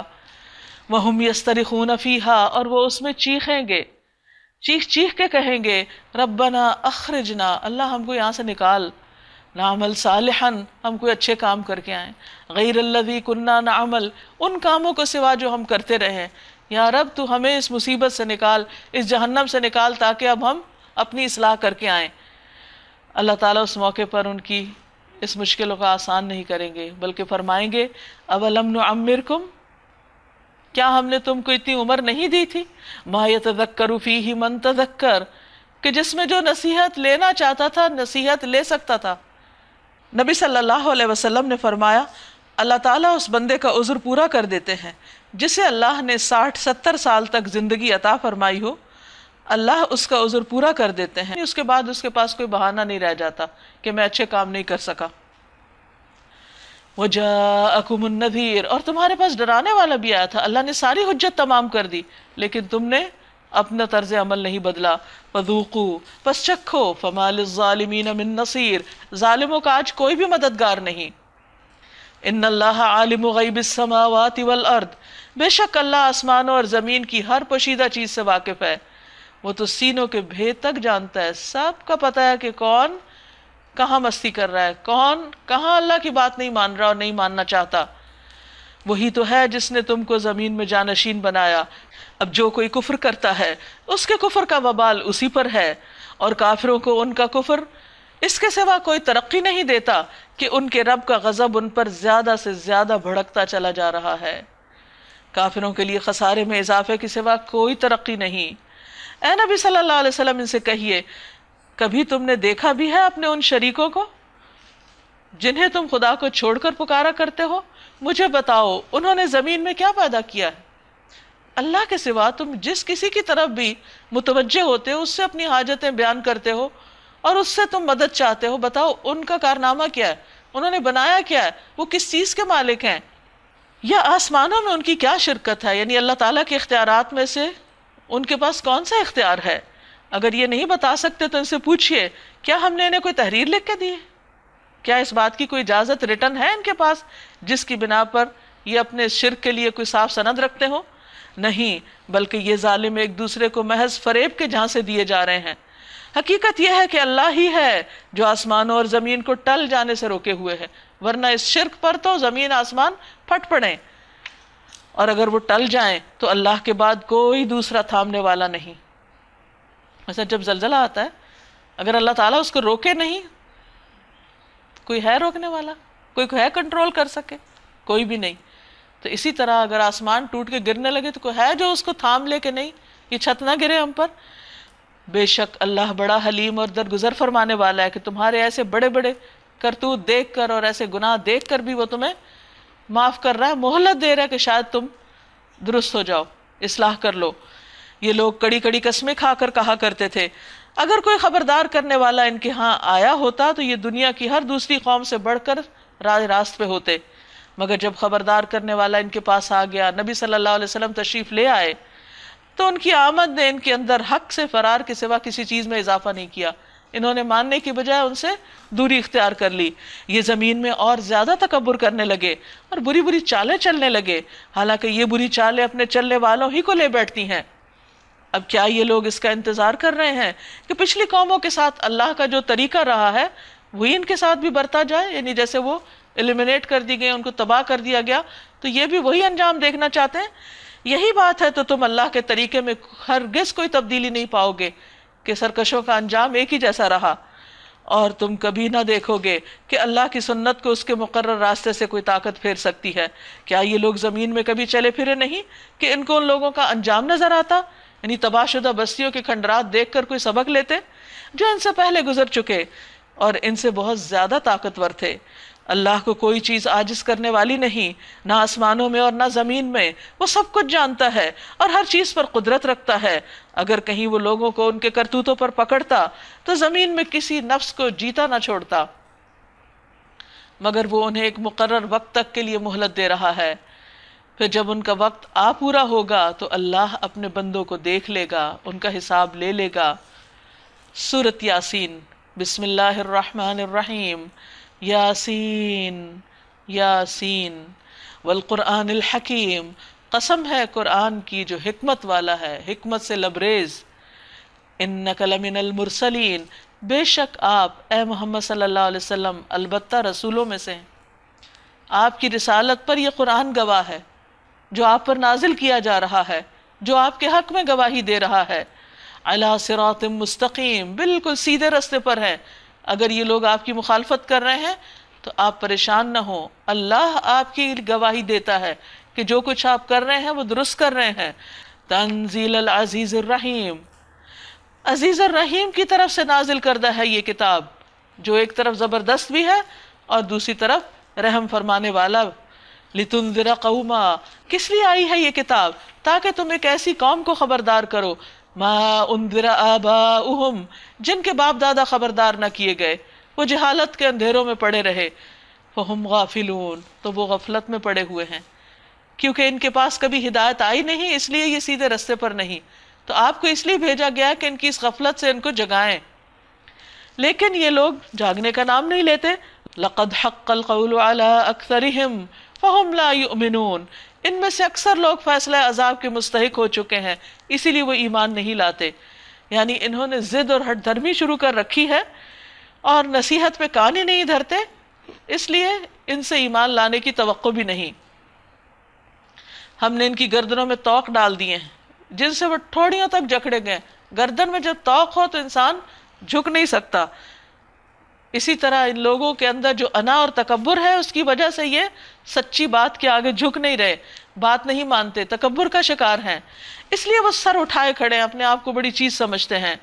ان کے اندر کی اکڑ ایسی ہے، ہم نے ایک دیوار ان کے آگے کھڑی کر دی، اس لیے وہ اپنے مستقبل کے بارے میں کچھ نہیں سوچتے۔ ایک ان کے پیچھے کھڑی کر دی، ماضی کی قوموں سے کوئی سبق نہیں لے رہے، اور ہم نے انہیں ڈھانک دیا، لہٰذا ان کو کوئی روشنی نظر نہیں آ رہی۔ فَهُمْ لَا يُبْصِرُونَ، پھر وہ اب دیکھتے نہیں ہیں۔ وَسَوَاءٌ عَلَيْهِمْ، اور برابر ہے ان پر، أَأَنذَرْتَهُمْ أَمْ لَمْ تُنذِرْهُمْ، خواہ آپ انہیں ڈرائیں یا نہ ڈرائیں، خبردار کریں یا نہ کریں، لَا يُؤْمِنُونَ، یہ نہیں مانیں گے۔ یہ سب کیوں ہوا ان کے ساتھ؟ کیونکہ انہوں نے حق کو دیکھ کر انکار کر دیا، اور جب پہلی دفعہ کوئی انکار کر دیتا ہے تو پھر دوبارہ اس کا قبول کرنا بہت مشکل ہو جاتا ہے، کیونکہ وہ انا کا مسئلہ بن جاتا ہے۔ یہی مسئلہ ان کے ساتھ ہوا ہے کہ یہ اپنے آپ کو بڑی چیز سمجھتے تھے، نبی صلی اللہ علیہ وسلم کے لائے ہوئے پیغام کو انہوں نے قابل قبول نہ سمجھا، اس لیے اب ان کی سزا یہ ہے کہ ان کو ہدایت نہ ملے۔ انما تنذر من اتبع الذکر وخشی الرحمن بالغیب، بے شک آپ تو اسی کو خبردار کر سکتے ہیں جو نصیحت کی پیروی کرے اور بن دیکھے خدائے رحمان سے ڈرے۔ یعنی آپ اسی کو سمجھائیں گے جو سنے گا، جو سر جھکائے گا، جو حق کی پیروی کرنا چاہے گا اور جو رحمان سے ڈرتا بھی ہوگا بن دیکھے۔ فَبَشِّرْهُ بِمَغْفِرَةٍ وَأَجْرٍ کریم، آپ اسے مغفرت اور اجر کریم کی بشارت دے دیجئے۔ یہ اتنے بڑے اجر کا کام ہے، اللہ کو دیکھے بغیر اسے ڈرنا اور اس کی بات مان لینا۔ جنت اسی چیز کی جزا ہے۔ اِنَّا نَحْنُ نُحْيِي الْمَوْتَى وَنَكْتُبُ مَا قَدَّمُوا وَآثَارَهُمْ، یقیناً ہم ایک روز مردوں کو زندہ کرنے والے ہیں، جو کچھ افعال انہوں نے کیے ہیں وہ سب ہم لکھتے جا رہے ہیں، اور جو کچھ آثار انہوں نے اپنے پیچھے چھوڑے ہیں وہ بھی ہم ریکارڈ کر رہے ہیں۔ ہر چیز کو ہم نے ایک کھلی کتاب میں درج کر رکھا ہے۔ یعنی انسان کو پھر سمجھایا جا رہا ہے کہ ایک دن ایسا آئے گا کہ جب سب مرے ہوئے لوگ دوبارہ اٹھیں گے، اور اس وقت ان کو ان کے نامہ اعمال دے دیے جائیں گے۔ یہ نامہ اعمال 3 طرح کی چیزوں پر مشتمل ہے۔ ایک وہ اعمال جو انہوں نے اپنی زندگی میں کر کے اپنے لیے آگے بھیجے، اچھے یا برے۔ دوسرے وہ جو اپنے بعد کے لوگوں کے لیے بطور نمونہ چھوڑ آئے، یعنی آثار۔ ما قدموا و آثارہم، اور ان آثار میں ایک تو وہ جو وقتی طور پر اس دور کے لوگوں کے اوپر پڑے، اور دوسرے وہ جو مرنے کے بعد نسل در نسل چلتے رہے۔ بنو سلمہ کے لوگ مدینہ کے ایک کونے میں مسجد سے دور رہتے تھے، انہوں نے مسجد کے قریب منتقل ہونے کا ارادہ کیا تو یہ آیت نازل ہوئی کہ بے شک ہم تمہارے نشانات قدم لکھ رہے ہیں۔ آج کی دنیا میں جب ریکارڈنگ کے اور ویڈیو ریکارڈنگ کے سارے انتظامات موجود ہیں تو اللہ سبحانہ و تعالیٰ کے ہاں کسی بھی چیز کی ریکارڈنگ تصویر کے ساتھ ہو، آواز کے ساتھ ہو، کسی اور طریقے سے ہو، وہ کچھ بھی مشکل نہیں۔ اللہ نے واضح طور پہ بتا دیا کہ قیامت کے دن تمہارا سب کیا دھرا سامنے آ جائے گا، وہ جو تم نے اپنی زندگی میں کیا، وہ جو تمہارے بعد تمہارے طریقے پہ لوگ چلتے رہے، اور جو تم نے اپنے آس پاس اثرات چھوڑے۔ تو انسان کو بہت کانشیس ہو کے زندگی بسر کرنی چاہیے۔ ہمارے عمل صرف وہ عمل نہیں جو ہم اس وقت کر رہے ہیں، ہمیں دیکھ کر اور جو لوگ جو کچھ کریں گے وہ بھی ہمارے ذمہ آئے گا۔ نبی صلی اللہ علیہ وسلم نے فرمایا کہ مرنے کے بعد انسان کی کتاب اعمال بند ہو جاتی سوائے 3 چیزوں کے۔ وہ کیا ہیں؟ ولد صالح یدعو لہ، نیک اولاد جو والدین کے لیے دعائیں کرے، ان کی دعائیں سنی جاتی ہیں اور والدین کو فائدہ پہنچتا ہے۔ او یا اس کے علاوہ صدقۃ جاریہ، ایسی جگہ انسان مال خرچ کر جائے یا وصیت کر جائے جو نیکی کے کاموں میں لگے، اور پھر وہ نیکی جب تک ہوتی رہے تو صدقہ اس کا پھلتا پھولتا رہے اور اس کا اجر بڑھتا رہے اور وہ بھی لکھا جاتا رہے۔ اور تیسری چیز او علم ینتفع بہ، ایسا علم سکھا جائے جس سے لوگ فائدہ اٹھائیں، چاہے خود ایسے شاگرد تیار کرے یا کتابیں لکھے یا کسی بھی اور ذریعے سے علم کو پروموٹ کرے۔ تو مر بھی جائے انسان تو اس کے سکھائے ہوئے، اس کے لکھے ہوئے، اس کے پڑھائے ہوئے جو لوگ ہوں گے وہ اس کے لیے جو بھی وہ عمل کریں گے وہ سکھانے والے کو فائدہ دے گا۔ تو اس لیے ہم سب کو زندگی ایسے گزارنی چاہیے کہ صرف آج نہیں کل کے لیے بھی کام کریں، صرف اپنی زندگی میں نہیں اپنے مرنے کے بعد تک کے لیے بھی آثار چھوڑیں۔ پھر ایک مستی کی مثال یہاں دی گئی، وَاضْرِبْ لَهُمْ مَثَلًا أَصْحَابَ الْقَرْيَةِ إِذْ جَاءَهَا الْمُرْسَلُونَ، انہیں مثال کے طور پر اس بستی والوں کا قصہ سناؤ جبکہ اس میں رسول آئے تھے۔ ہم نے ان کی طرف 2 رسول بھیجے اور انہوں نے دونوں کو جھٹلا دیا، پھر ہم نے تیسرا مدد کے لیے بھیجا اور ان سب نے کہا ہم تمہاری طرف رسول کی حیثیت سے بھیجے گئے، یعنی انہوں نے اپنے آپ حیثیت رسول کے قوم کے سامنے انٹروڈیوس کیا۔ بستی والوں نے کہا تم کچھ نہیں مگر ہم جیسے چند انسان۔ ہر قوم کو یہی مسئلہ ہوا کہ ہم انسانوں کو کیسے رسول مانیں۔ یہ بھی ایک کبر کی بات تھی، تکبر کی، کہ ہم بڑی چیز ہیں، تم ہمیں کیوں نصیحت کرنے آ گئے۔ اور خدا رحمان نے ہرگز کوئی چیز نازل نہیں کی، تم محض جھوٹ بولتے ہو۔ رسولوں نے کہا ہمارا رب جانتا ہے کہ ہم ضرور تمہاری طرف رسول بنا کر بھیجے گئے ہیں اور ہم پر صاف صاف پیغام پہنچا دینے کے سوا کوئی ذمہ داری نہیں۔ لیکن بستی والے نہ مانے، کہنے لگے ہم تو تمہیں اپنے لیے فعال بد سمجھتے ہیں، منحوس سمجھتے ہیں، اگر تم باز نہ آئے تو ہم تم کو سنگسار کر دیں گے اور ہم سے تم بڑی دردناک سزا پاؤ گے۔ رسولوں نے جواب دیا تمہاری فعال بد تو تمہارے اپنے ساتھ لگی ہوئی ہے، یعنی تم جو مان نہیں رہے تو یہی تمہارے لیے نحوست کا سبب ہے۔ کیا یہ باتیں تم اس لیے کر رہے ہو کہ تمہیں نصیحت کی گئی؟ اصل بات یہ ہے کہ تم حد سے گزرے ہوئے لوگ ہو۔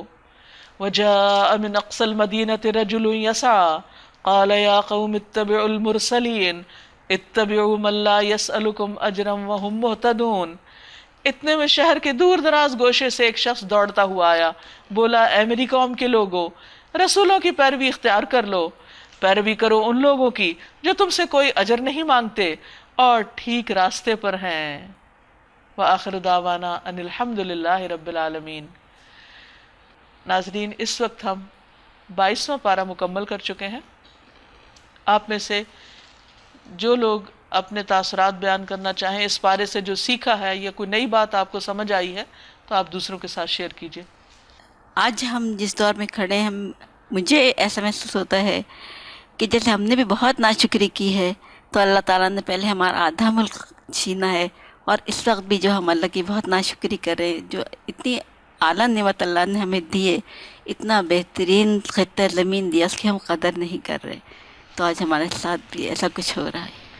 سورہ احزاب کی آیت 59 میں اللہ سبحانہ تعالیٰ فرماتے ہیں نبی صلی اللہ علیہ وسلم اپنی بیویوں، بیٹیوں اور اہل ایمان کی عورتوں سے کہہ دو کہ اپنے اوپر چادروں کے پلو لٹکا لیا کریں. تو اس کا مطلب ہے کیونکہ آج کل لوگ بہت یہ کہتے ہیں کہ یہ حکم صرف ازواج مطہرات کے لیے تھا، ہم لوگوں کے لیے نہیں ہے.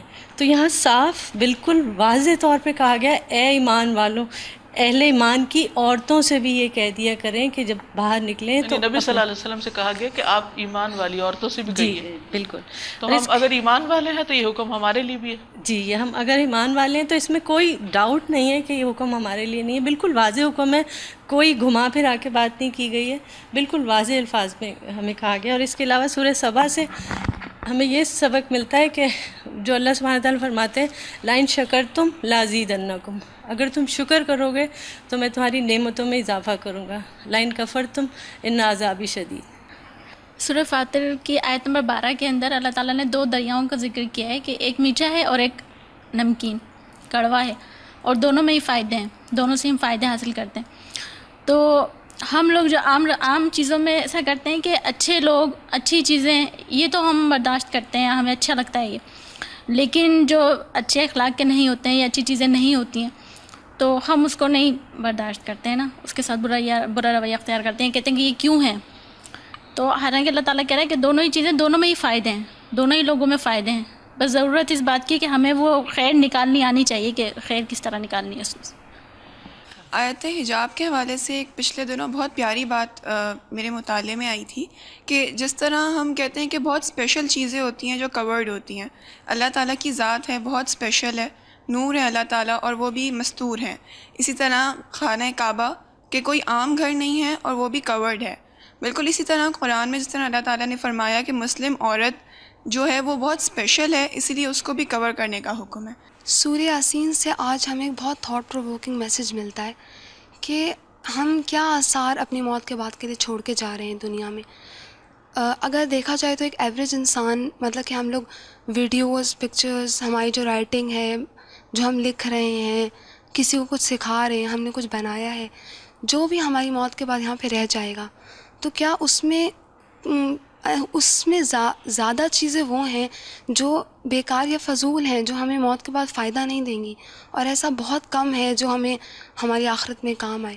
تو انسان کو بہت محتاط ہونے کی ضرورت ہے لائف میں. یہ دعاؤں کے بارے میں آج پتہ لگا کہ انسان تو محتاج ہیں، سبھی محتاج ہیں.